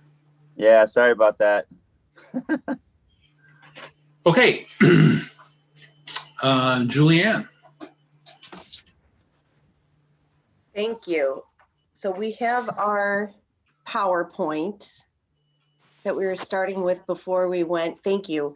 We're talking about the draft rules of procedure today. We're starting our conversation. Next slide, please. So we're doing a full stop on the first slide. This document is just a draft for the commission to review, and aside from the constitutional provisions in it, amend, add to, it should reflect the will of the body. The draft I provided was common provisions, things that the commission had mentioned in the past that it wanted to see. So the constitutional language that's set is, for example, the eligibility for commissioners to serve, what constitutes a vacancy on the commission, and the commission would still have flexibility on how to elect the chair, a lot of the operational provisions for how meetings are run, etc. Next slide, please. So last week I referenced weighing bylaws, rules of procedure, or both. I think in the last few meetings I've referenced that. So I've prepared rules for your consideration and would like to provide just a brief background why before we get into the actual substance. So bylaws are the basic rules of an organization, the governance structure. There's a definition there from Blacks for your convenience, but just the members, officers, what committees, and how to amend. Next slide, please. The rules are much more detailed. They relate to the administration of an organization. Unfortunately, Black's Law Dictionary just put us over to the federal rules of civil procedure or criminal procedure, which isn't really helpful for us. So I've included a more standard or common definition that it's a series of steps, a particular way of going about business. And one of the benefits is they're more broad. So if you could tell from the subject headings on the bylaws slide, the rules can have much more detail and much more information. So I initially prepared a document of bylaws in a separate document of rules, and it became very clear that they could be merged together very easily and would most likely be more convenient for the commission as well. Next slide, please. So neither document could conflict with the Constitution or applicable law. As I indicated, the bylaw provisions I thought folded very nicely into the additional content of the rules. And lastly, the reason is that the Constitution grants the commission the express authority to adopt rules. So that was my reasoning for combining the documents and putting forward one draft for your consideration. Okay, next slide, please. So the goals for this session, or if we need to continue it into the meeting on Saturday, would be I see my job is to facilitate your discussion of your rules, capture the revisions that you'd like to see in the document, provide drafts, and we'll just repeat 1 to 3 until the commission is satisfied. Next. The first section is name and definitions. So the State of Michigan Independent Citizens Redistricting Commission. The definitions I put included a brief definitional section. Generally, the definitions aren't finalized until the document is. So as we're going through, if anyone has a word they would like to flag to include a definition in that section, I would certainly welcome that information. Next slide, please. This section 2.0 is the authority and the purpose. So each slide, I'm sorry, I should have said this in the beginning. I'm just highlighting certain sections in each of the main subheaders.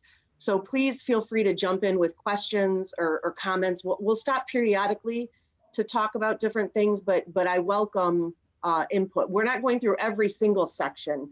I just wanted to highlight some of the sections in each division for you. Section 2.1, the commission is organized pursuant to the Constitution. The purpose that's set out tracks the constitutional requirements and duties and responsibilities for the commission, relative to the House districts, Senate districts, as well as the U.S. congressional districts. Next slide, please. The third area goes into membership and appointment. The majority of this section as well is taken from the Constitution. Section 3.8, I inserted with conflicts of interest and noted that the commission will be adopting a conflict of interest policy that would have your disclosure forms and the process for disclosure in it. So that would be a second document.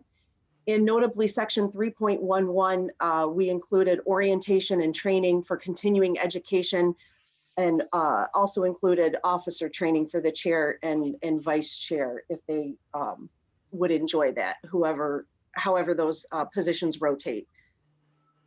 And I know that the commission had brought up ongoing training in a past meeting, so we made sure to include that. Next slide, please.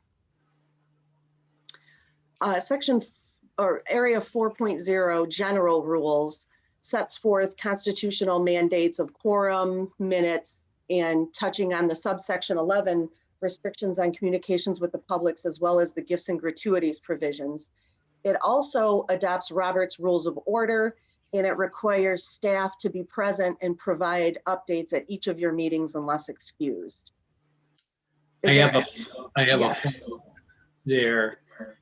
Under 4.10 Rules of Order, Robert's Rules, I would like to see that it would read at the end, procedures to the contrary set forth in these rules, comma, applicable law or such other rules adopted by the commission. Or such other rules Adopted by the commission, adopted by the commission. which is in essence what we're doing here. We can always set our own rules. Mm-hmm. So I think that would clarify, it would make that clear. Perfect. Sure. Are there any other comments or questions on sections 1.0 through 4.0 at this time? Okay. So the next slide, please. So compliance with the Open Meetings Act, we've been talking about this. We're going to continue to talk about this. Section 5.2 requirements as to advance public notice. And I would just note in section 5.3 for rescheduled meetings that cannot occur with less than 18-hour notice. Rebecca has a question. Yes, Rebecca. I'm sorry. I do have a comment about 4.8 on the restrictions on the communications with the public. Can we align that with what the actual constitutional language is? Because it's not just members of the public outside of an open meeting, but they also has an exception for in writing. I just want to make sure it aligns. Yes, so if you look directly under that, section 4.8.1 okay, I see it. is the exception. And Okay. And the reason that I did that was for if you're utilizing the table of contents, that way you'll be able to see the exceptions called out. There's an exception in a later section as well that I wanted to make sure that your attention could be drawn to it for referencing purposes. Does that satisfy your question, the language in 4.8.1? Yes, yes. I mean, it's just sort of, yeah, I think it's okay. It just, how it says 4.8.1 and it's not indented. So it seems like it's a separate subsection. I'd almost rather have where we have subsections like that, have them indented so it's clear it's a modification of the prior section. Does that make sense? Yes. And I'll do that in the subsequent one as well. Okay. I think those are the only two, coming from memory though, memory. So I'll definitely check it for formatting. Was there anything else in that section, Rebecca, or? Nope, that's it. Okay. All right, so we're on the next slide. Oh, the next slide was questions or comments. So does anyone have any questions or comments? I think we just addressed those. So moving forward to the next slide.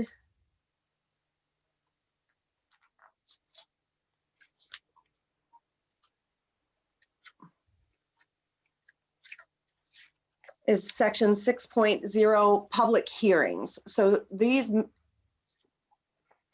describes the minimum of 10 that are required by the Constitution to be held throughout the state. These are the informational meetings to solicit input from the public and inform the public about the purpose and how the commission will be conducting its business. And these will occur prior to the drafting of any plan. Next slide. I separated it into 6.1.2, the mandated public hearings, the 5 that will be held throughout the state.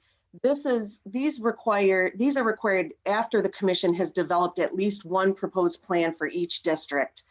The plan and materials must be published, and the primary purpose for these 5 public hearings is to solicit input on the proposals. And I know the commission has discussed and other individual staff and MDOS have discussed maybe more public hearings, maybe less. I track the constitutional language. If the commission decides to have more public hearings, it can certainly do so under this language. This is just tracks the constitutional language. So I thought that was what I would put in the rules. Next slide. All official actions must be taken at open meetings. This section's quite long. It goes through the types of meetings that the commission may call under the Open Meetings Act. Regular meetings, currently every Thursday. Special meetings are just any meeting not on the regular schedule. So there's also been a lot of conversation about an increased frequency of meetings being necessary when the commission brings on the consultants, we get the census data and start moving forward this year. So the commission would have two options. You could amend your regular agenda, similar to what you did during this meeting, and republish your regular agenda meetings to include additional meetings, or you can just merely set special meetings as necessary. There are closed sessions as well, set for limited reasons set forth in the Open Meetings Act, and the public would be excluded just from that portion of the meeting, not from the entire meeting. And if a meeting is recessed, it needs to be rescheduled prior to the next meeting. If a meeting is recessed for longer than 36 hours, it needs to be re-noticed. I also included emergency meetings, although it's highly unlikely that the commission would need to avail themselves of this procedure. Again, I think I said before, I've encountered it once in 20 years where I had to facilitate that, but I did want to make sure that it was included as an option. Next slide. 7.0 is the officers. The commission has elected to nominate and elect a chairperson and a vice chairperson for terms of 6 months. This captures your will at your first meeting. The language that's currently in section 7.0, I wanted to highlight for discussion. The proposal in the draft rules would call for secession. So if Steve, using the current officers as an example, if Steve stepped down from that post, that Brittany would elevate to chairperson and the commission would hold an election for vice chair. Another option that the commission has is if the chair or person steps down, that the commission would nominate and elect a new chairperson from its membership. So those are just two different ways, and I thought I would highlight that as a discussion topic and to make sure that the document reflects the will of the body. I also included that the officers may serve consecutive terms. MDOT staff noted that that was a request at one of your initial meetings, so we wanted to make sure that was captured in the document as well. And the Secretary of State serves as the non-voting secretary. That cannot be modified as it's in the Constitution. I have a question. Yes. We need to back up to section 2.5 on closed sessions. And I think we need to add in there somewhere that in order to go into a closed session, you need to be specific as to why you're going into a closed session, what's going to be discussed in the closed session. Obviously not what the discussion will end up being, but what you're going to talk about. And the only reason I know that is because Traverse City is going through this and it's reported in the paper all the time. They've gotten slapped around by the courts on that. So it's definitely a specific requirement, and there is a ton of case law on it. So the second sentence reads, upon written request of a staff person or the advice or request of general counsel or any commissioner, it has to fall under one of the exceptions of the Open Meetings Act. And then you have to put all of that information on the record. And maybe it would be helpful if I did a distinction between going into a closed session at an ongoing meeting or the scheduling of a closed session where you would post a notice with the date, time, and purpose. But either way, all of that information would need to be captured in the record. So just so it's clear, because if we have to go into a closed meeting, somebody's going to look at the rules and see what we have to do. And it's pretty clear, as you say in case law, that you have to have the exception to do it, and then you need to tell why it is you're doing it. Cite to exception and purpose. Okay. Okay, thank you. Anything else on that? I'll try to keep up from here on. No, and I apologize if I'm going too fast. I can also slow down.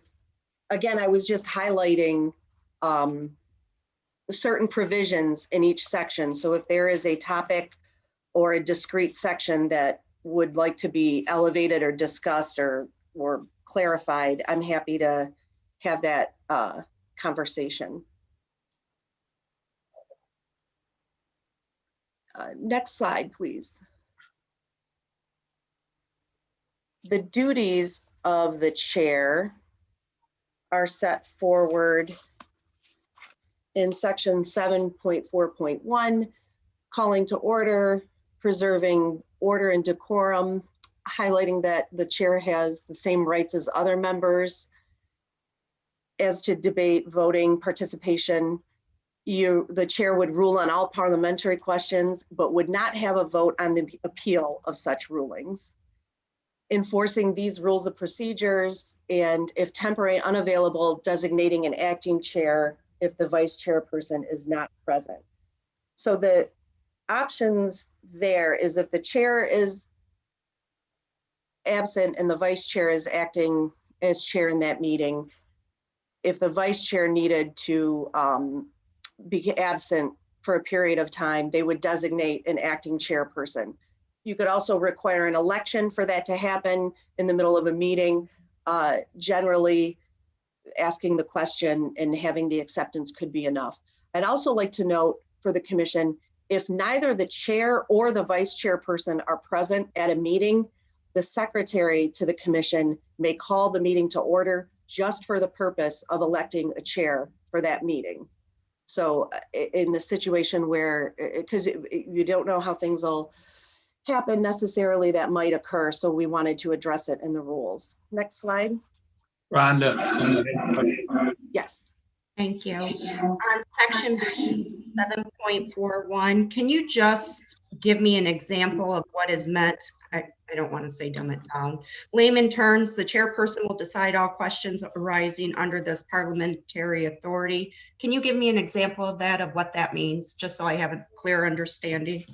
If the chair, if there is a motion on the table and there is an amendment, if someone tries to make a secondary amendment, someone tries to make another motion and the chair said that motion is out of order because we haven't addressed the current motion on the table. You could only have one motion on the table at a time.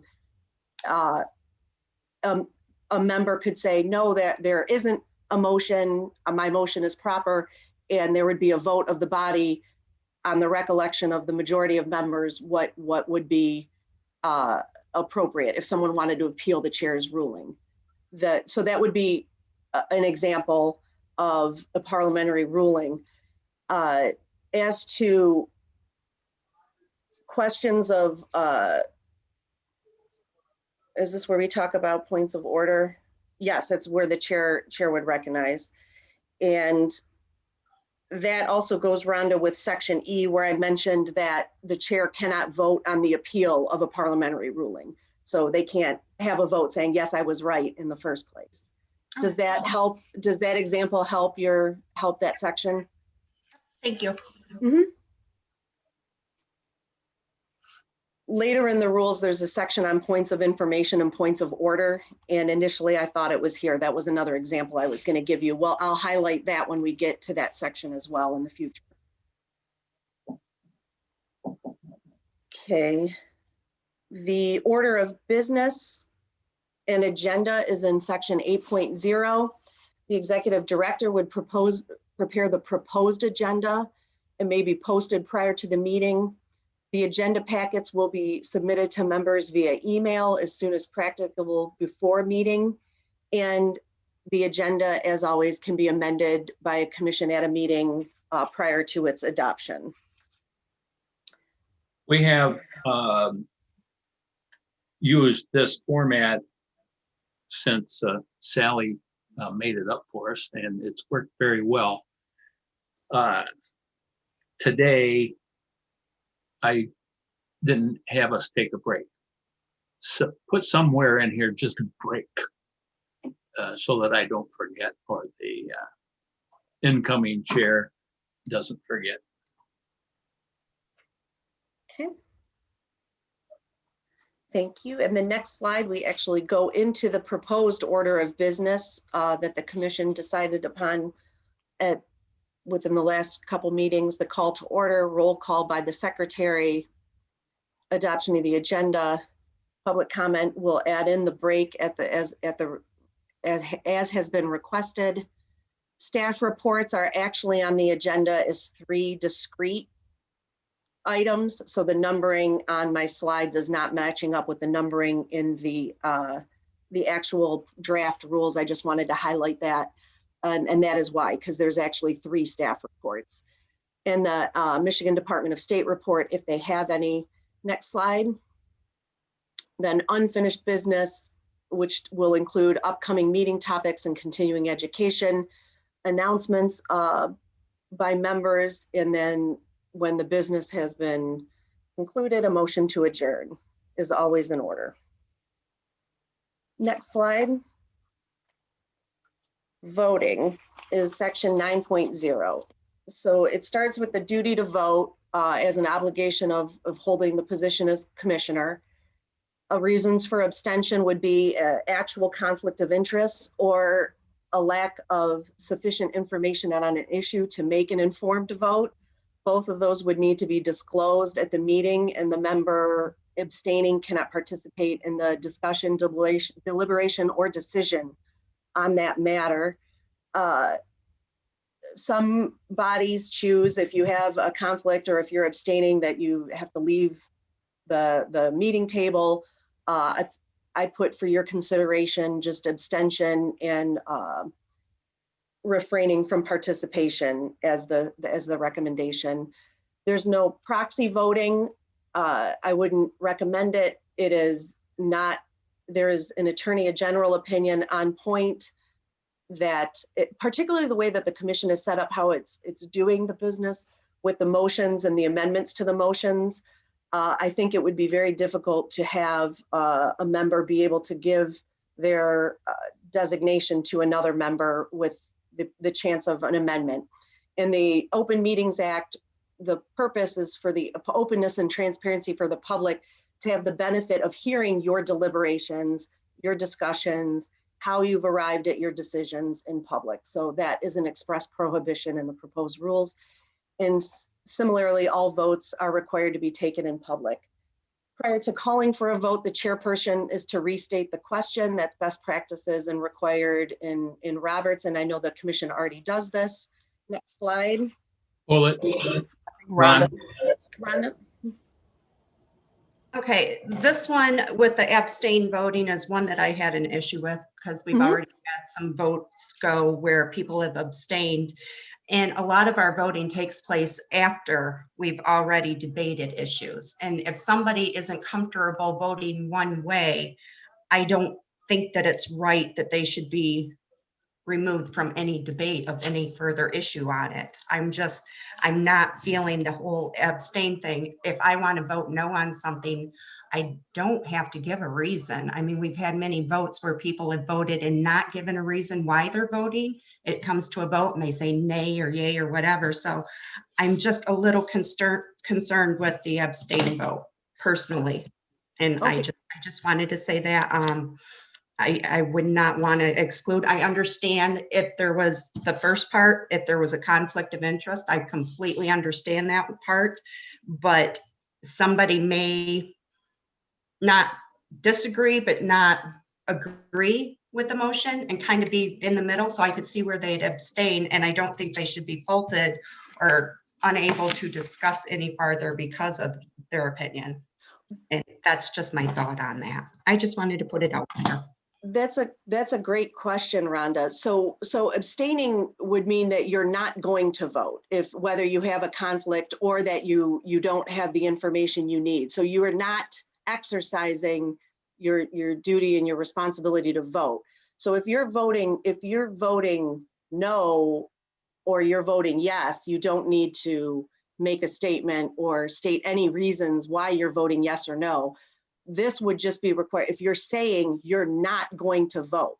So your job is to vote on matters that come before the commission.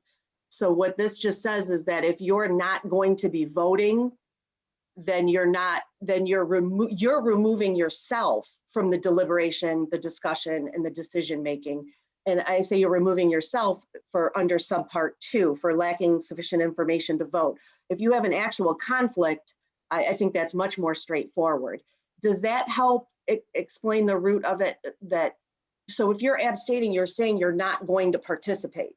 So you can't participate in the discussion and weigh in and deliberate and then say, but I'm not going to vote. Does that help clarify the issue? No, Well, I think that brings up a dichotomy.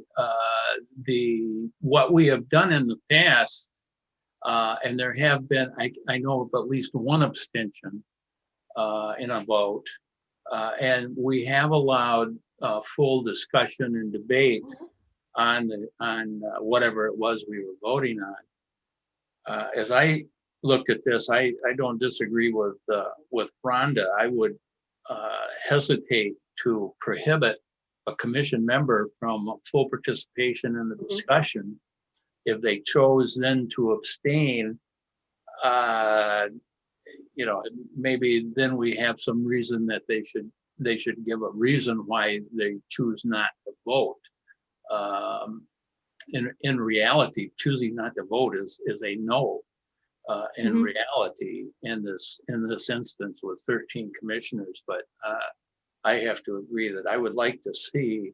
My preference would be that all parties could participate all the way through the discussion, and then if they choose to abstain, I'm just abstaining because blah, whatever.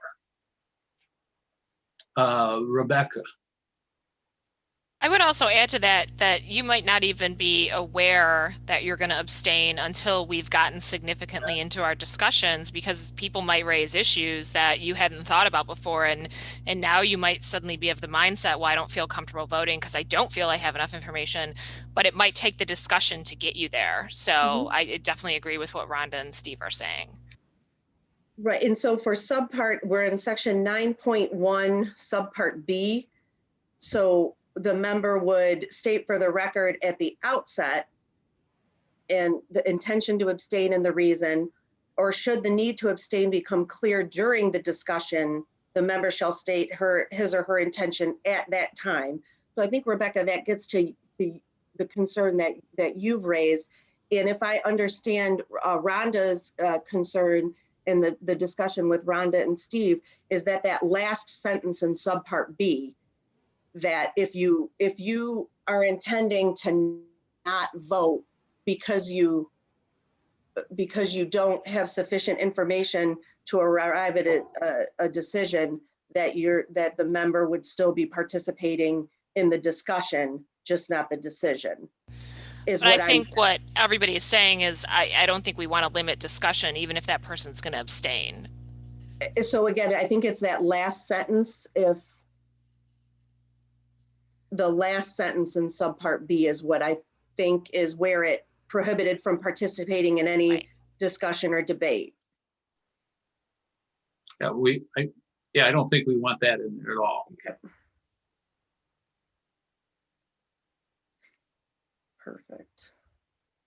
And then the obvious outcome is going to be whoever decides to abstain is going to say just before they vote, well, here's why I'm abstaining. Then it's unlikely someone's going to say in the middle of a discussion, I'm abstaining, because they haven't had the whole discussion. They may change their mind by the end of the vote, by the time the vote comes up. Sue has a hand up. Who? Sue. Sue.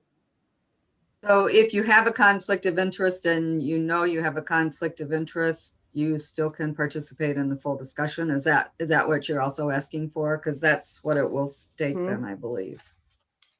That was my thought. That's what I was kind of thinking. It almost seems like this section was written under the assumption that the discussion has already happened, if I'm understanding it correctly. I think if you have a conflict of interest, you need to state that before we even talk about whatever interest, whatever issue it is we're going to talk about. When the topic's initially And you raised. don't participate in the discussion, you have a conflict. Before discussion, and then the prohibit discussions. So I'll make that more clear in subpart A.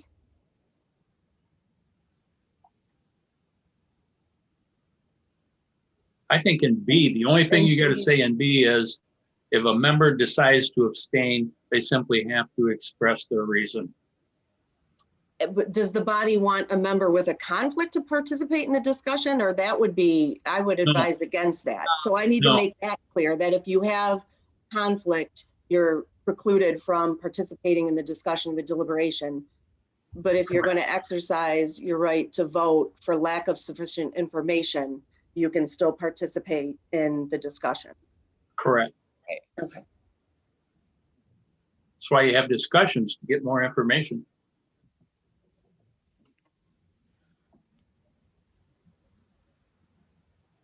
I'm just making sure there's nothing else there that would go into conflict with what we're, okay.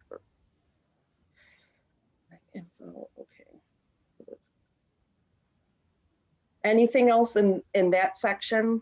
Dustin has a hand raised. Wanted to say that I agree. And 2, proxy voting, that's like when we're not here and have someone vote for us, right? Yes. Okay, yeah, I would totally agree with that as well. So, and also secret ballots are prohibited. So you can't. Oh, okay. So expressly prohibited both of those items. I'll make sure. I like having my voice heard anyway, so. Juanita.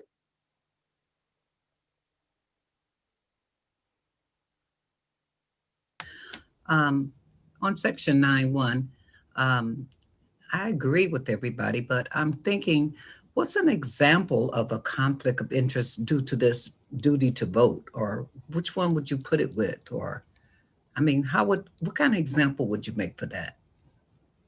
So an easy example that would be if you had a family, immediate family member that was a member of the mapping firm that's going to be bidding on a contract. So the bidder would be able to answer the questions and qualify because they didn't participate in creating the RFP. They didn't do any of those things, but they would have to disclose that they were an immediate family member of yours, and you would need to disclose that, and you would not be able to participate. And I'm just using you as an example. I apologize because you asked the question. So then the member would disclose that they have a family member that's has an ownership or that is bidding on the contract. So it would be, so they would be precluded from discussing that contract, from deliberating on whether or not to adopt that contract because of that conflict. Oh, okay, sounds great. I understand it a little bit more. Is there anything else on section 9.1? 9.2 is manner of voting. I made that consistent with what the commission has been doing. Voice vote, roll call, show of hands, unless a written ballot is requested. Roll call shall be taken when required in the rules or by law. For example, going into closed session requires under the statute a 2/3 roll call vote. The secretary shall rotate the names, the order of names being called during a roll call vote. Section 9.3 from voting, that language is taken directly from the Constitution. It separates the requirements for different types of voting matters, what is required. For example, hiring staff required a vote of at least one member affiliating with each party and one non-affiliating member. Voting for a final adoption of a redistricting plan also requires a majority vote, but it's including 2 members who affiliate with either major party, as well as 2 members who do not affiliate with either major party. So this language is consistent with the Constitution. And voting section 9.4 is rounded out with results of voting. In all cases where a vote is taken, the chairperson shall declare the result, whether the motion failed or the motion is adopted. If a tie vote, tie votes are considered a fail. Doug And- has a question and I have a question. Doug, go ahead. Doug? I've got a couple of questions on 9.3C. What's meant by type of district? Type of district are the U.S. House, the Michigan House, Michigan Senate, and the U.S. Congressional. It's the three it's high districts. It's the high level. It's all of the districts that the commission is responsible for drawing. Okay. Now, I was under the impression that if no member of the, let's say, the Democratic Party voted yes for it, that it would not be accepted.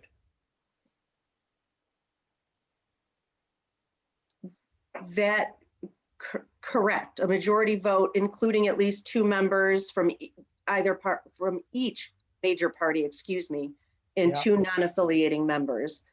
And if no redistricting plans satisfies this requirement for a type of district, subparts small a through small c are triggered. So if there isn't a plan, if there, in your example, Doug, if there was a situation where no Democratic members voted for a plan, then it would trigger those alternate subparts. And that language is in the Constitution. So I did not take any liberty in expanding or restricting that language. Okay. I believe I inserted parentheses with numbers in them just to have it consistent with other parts of the document. All right, I'm going to read through that a little more. Okay. Doug, what you're talking about, in order for the commission to put out a unified plan that the commission adopts, that's where you have to have the 2, 2, and the 2. Otherwise, it's not a unified plan. Correct. I have a question. Rebecca, you go first. Yeah, I'm sorry to back you guys up again. But I'm just wondering under 9.1a sub A, why the opinion of the general counsel as to conflict should be binding instead of that maybe being subject to a vote by the commission or subject to the discretion of individual commissioners, because we all have a duty to comply with the conflict of interest rules. And it just seems that, normally attorneys, we give advice and then clients can follow it or not follow it. And to have our general counsel be able to say to us, to one of us or even multiple of us, well, you know what, you can't vote and you can't discuss this because I've decided you have a conflict of interest, even with we might not agree with that conclusion.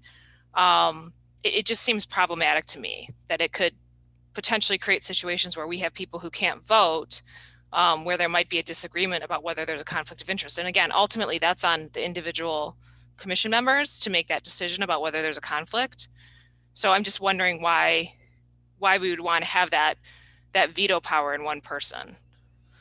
That's a great question. And I guess that was more put forward as if there was a question whether a conflict existed.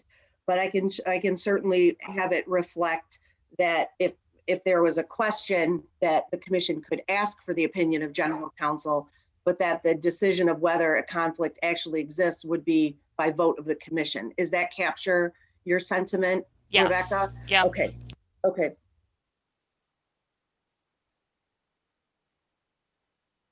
And that actually gets very much, that's very much more clear. Doug has a hand. Doug. Yeah, Julianne, I want to go back to 9.3C. Yes. So if the first paragraph doesn't qualify, then we go down to A, B, and C. But what happens when we vote? Well, what happens when we get down to C, we get that far, and no Democrats still don't vote for it? So we've already had in this situation, so in this situation, the focus is the compromise, but on the plan, or the working between the commission. So if there's not the two and two for the two parties and the non-affiliating, and each member would put forward a plan, Correct. and then we get to the point rankings. So if you're saying when the point rankings don't work, then that's where the Secretary of State's job is to randomly select plan from those proposed, taking us back. From all of them proposed? Or just The top 10? language reads, if plans are tied for the highest point total, the Secretary of State shall randomly select the final plan from those plans. If no plan meets the requirements of the subparagraph, and we're at little c, the Secretary of State shall randomly select the final plans from among all the plans that were submitted under subpart A, which is going back to Doug, where you highlighted that each member can submit their own plan. But again, this is only triggered if there is not an agreement between the body. Okay. And how the maps would be modified in order to achieve that consensus. Okay. Through the work of the commission. However, we're going to figure out how to do this as a body. Yeah, I think so too. I think this is, and again, I included it here, the text exactly as it's stated in the Constitution. Right. We can't change it. Yeah, I realize that. Okay. Yeah, this one we can't change. Yeah. We've got Sue, I'll get to you, but Rebecca's got a question first. Yeah, so in that same section, 9.3C(a), and maybe I'm just misunderstanding that. So we're only allowed to submit our own plans if we can't agree on other plans that have been submitted. Is that accurate? I thought the commissioners each of us could submit our own plan if we wanted to, and we so felt like doing so. That's correct. This is specifically talking about when you're voting on a final plan that doesn't reach the 2, 2, and 2 for a final decision. So then you can submit your own plan, but that doesn't prohibit you from submitting one earlier if you've so desired. No, in fact, I'll look up what that. Well, you can submit your plan at any time.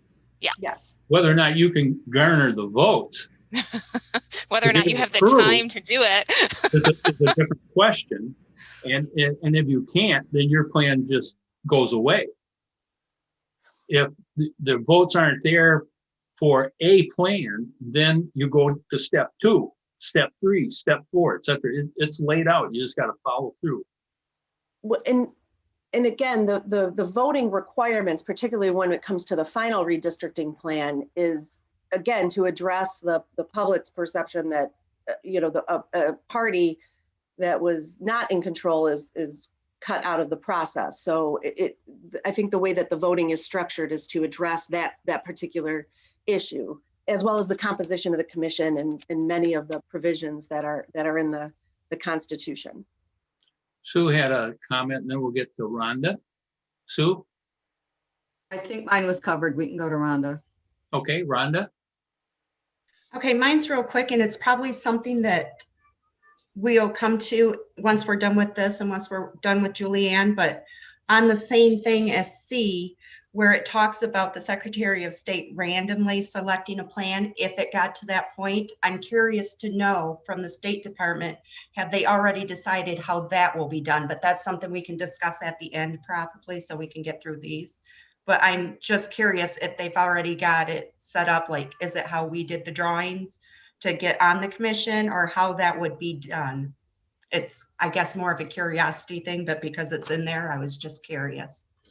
Well, I think what you look at, Rhonda, is what's the plain language of the amendment. And the plain language says the Secretary of State shall randomly select the final plan. So whoever is Secretary of State at the time will pick them. It's their job and their choice. I realize that. I'm just saying, is there a process? I mean, Might be cut cards, might be flip a coin, might be number them 1 to 10. I don't know, but it's up. That's what I was curious about, Steve. That was just my question, but like I said, it could be at the. Okay, if there aren't any more questions, I have one. Back to the voting, and it is where we talk about a written ballot. There can't be a written ballot. And the reason there can't be a written ballot is all votes have to be in public and have to be by each individual so that we know what individual voted. So to have a written ballot is useless.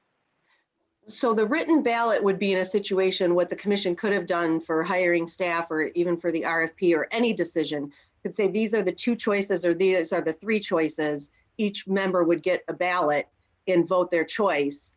And those are all part of the public record. All of those votes are announced at the meeting. Again, we're in a virtual situation now, so that is more.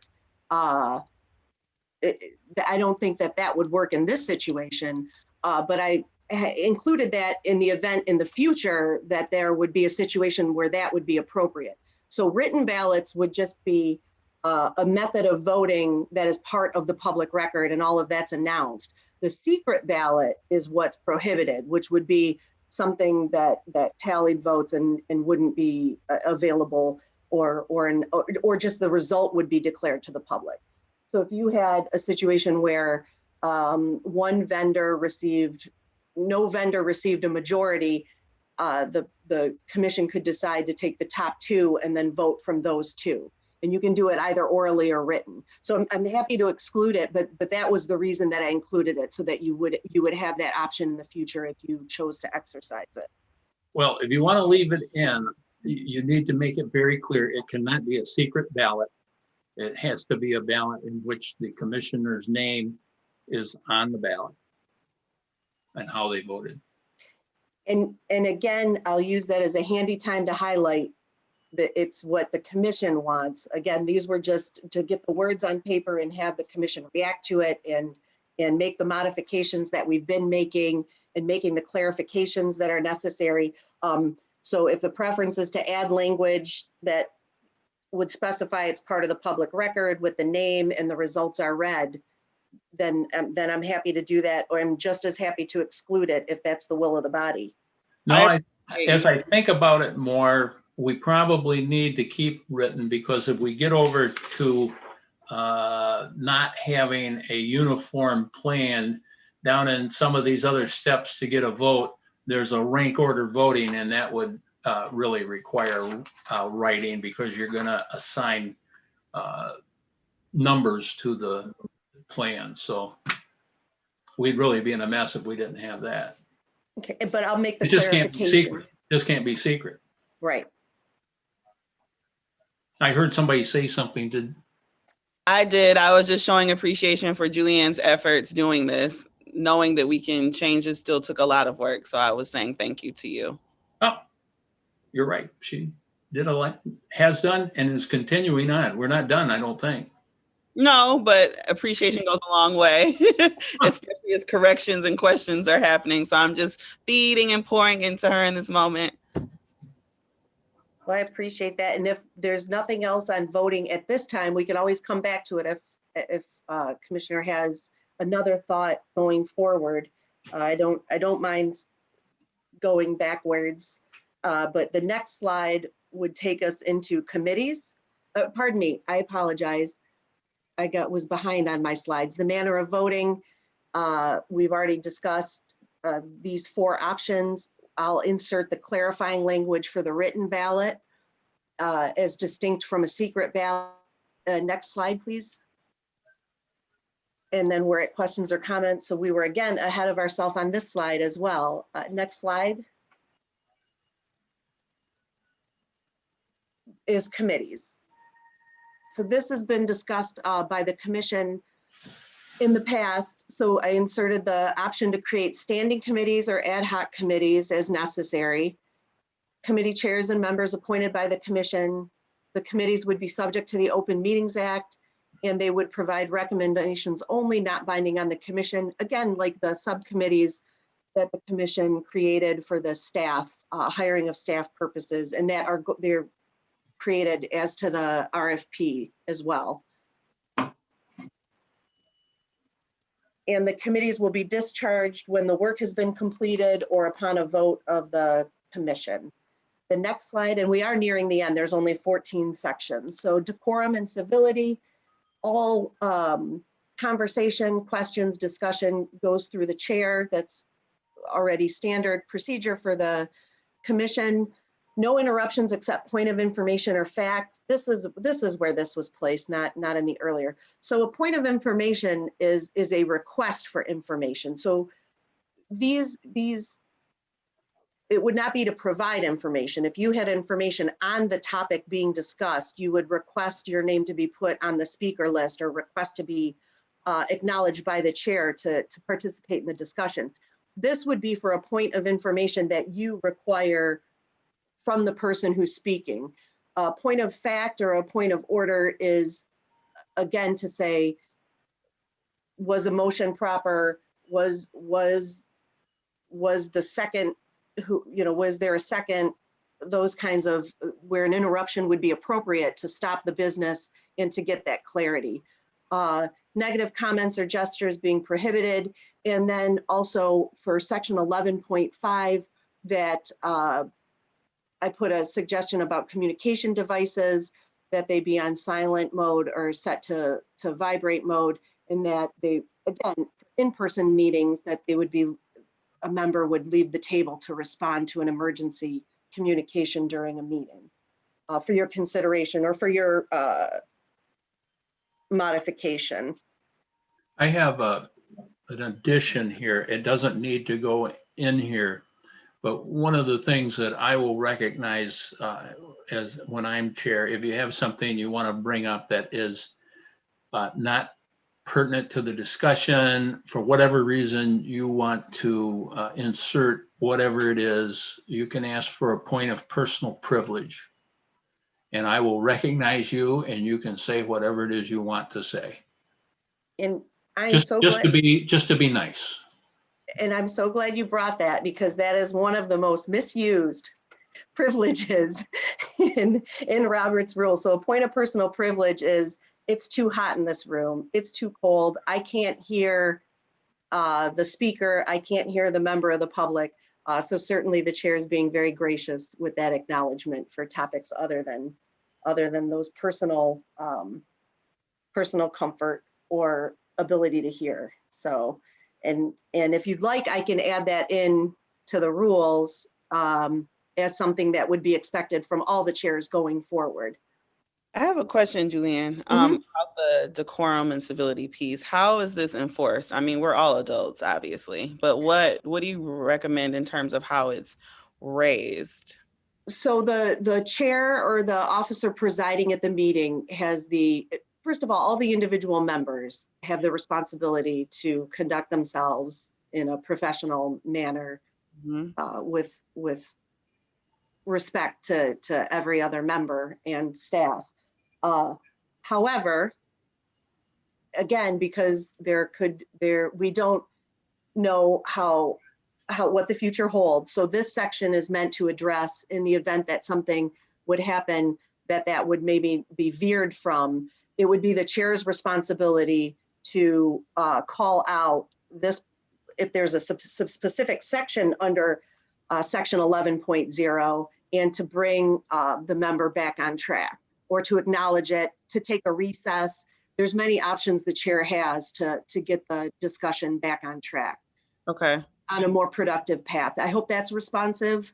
Yeah, I mean, because we're all in the commission, so it could be a member, it could be one of us, it could be Steve or myself. So that's what I mean. Like, how is that going to be raised? Because obviously that can be a touchy subject. So that was just a thought.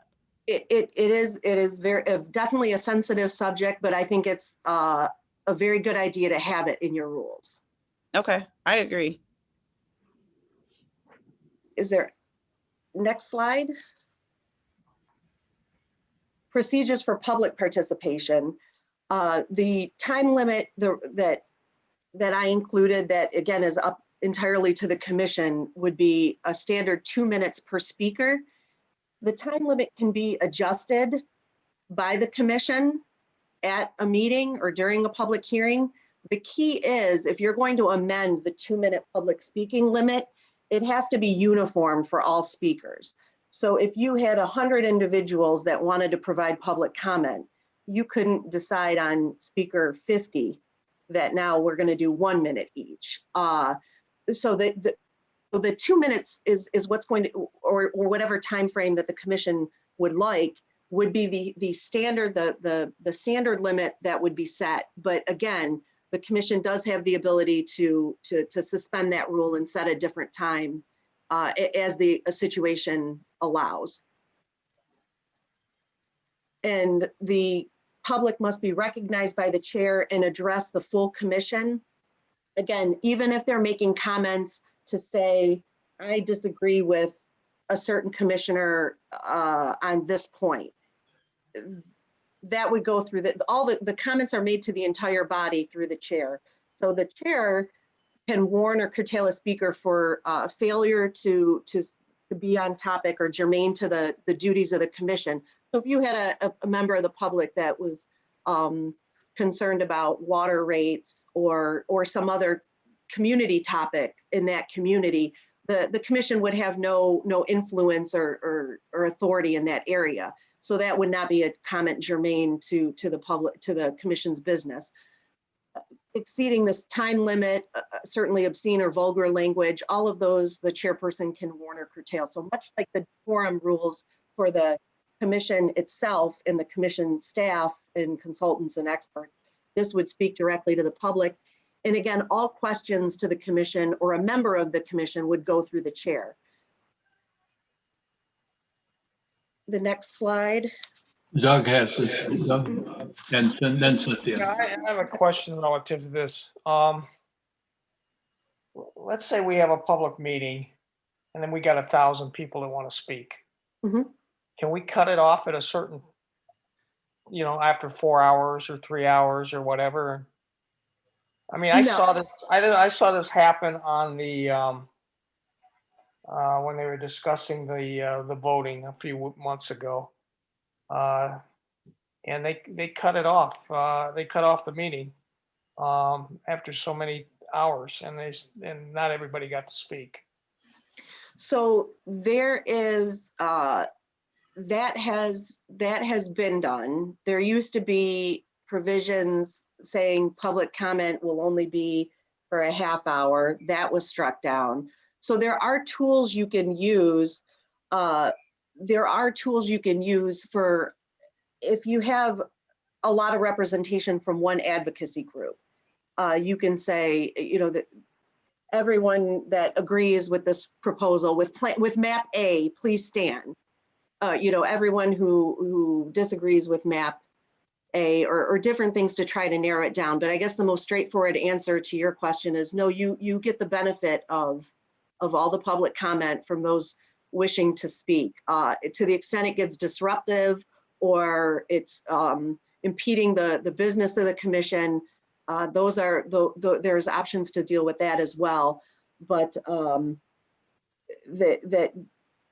if there is a member of the public wishing to speak, then they should have the opportunity to speak. And in that situation, Doug, that's what I was referencing. If you look out and you have 500 people and you say there's many people that want to speak, then maybe the solution is to restrict public comment to 1 minute per speaker, but you couldn't restrict either the number of speaker or the time allotted to speaking.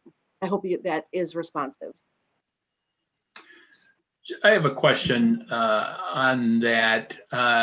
Is it possible to set up a system in which there's a question? We'll take map A, and everybody is speaking, or at least hopefully speaking to map A, either for or against it. Could we set up and say, okay, we're going to limit discussion on map A to 10 speeches for and 10 speeches against? No. So what I would recommend you doing in that situation would be to accept or invite presentations on map A or map B. And I think California did this where they had, for communities of interest, they gave 15 minutes for groups to present. So I think you could say map A, who would like to speak on public hearing on map A, that would be a discrete line item. You could have public hearing on map B as a discrete line item. But if you had a member of the public that wanted to speak at public comment for map A and map B, that would be completely appropriate. What you're referencing, as I understand it, Steve, is that if you wanted to have designated representatives from the pro map A side and the anti map A side, for lack of a better way to categorize it right now, I don't think, because we can't limit people's ability to give their personal comments to the commission. So I think there might be some other ways to understand, but generally if you have numerous public comments happening, some people will drop out of the queue because my comments already been stated, or my thoughts have already been expressed, or, you know, I raised my hand when the chair said, how many people agree with map A? So, but really the purpose is to give each individual an opportunity to speak if they'd like to exercise it.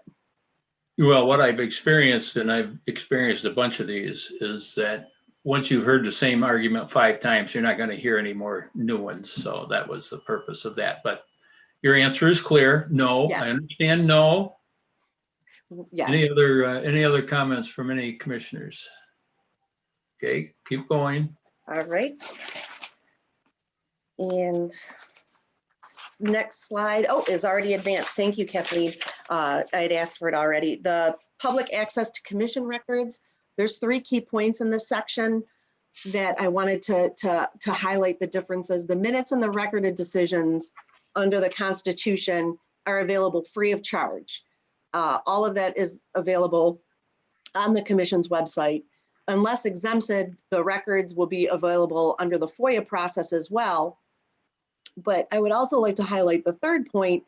The secretary has been, and under the rules, will continue to post meeting materials and records on the commission's website.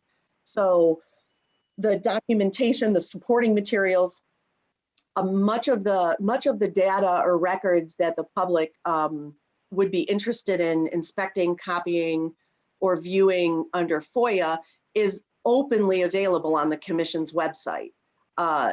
So again, the 3 are the manner in which the information is going to be available to the public. All records of the commission will be covered under one of these 3 areas. Again, whether it's a public record by virtue of what it is, the meeting minutes or the vote record, if it's a record of the commission that is not covered by a FOIA exemption, it would be available. And to the extent that it's not posted on the website. But again, the MDOS has been doing a fantastic job with this section. All right. And I just noticed the last section is 14.0.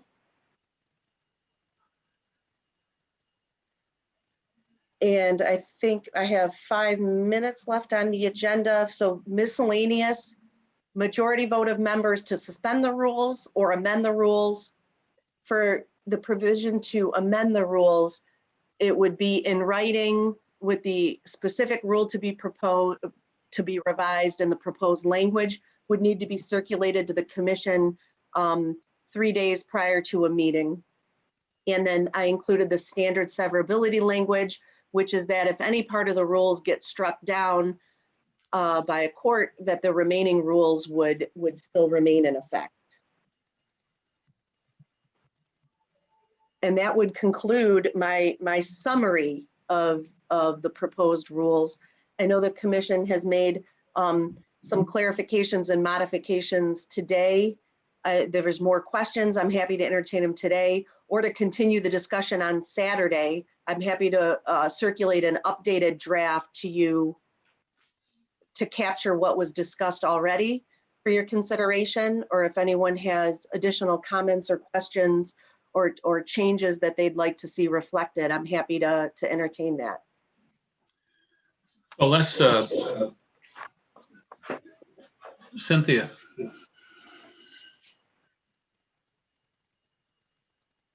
Yeah, I just wanted a little bit more clarification on 12 for public participation. So if you're saying if we have a particular public meeting where there are a lot of people that want to make public comment, it's okay to shorten the time if we do it right from the get-go, just for that meeting.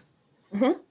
Okay. Yes. And then the next meeting would be back to 2 minutes, just correct. Okay.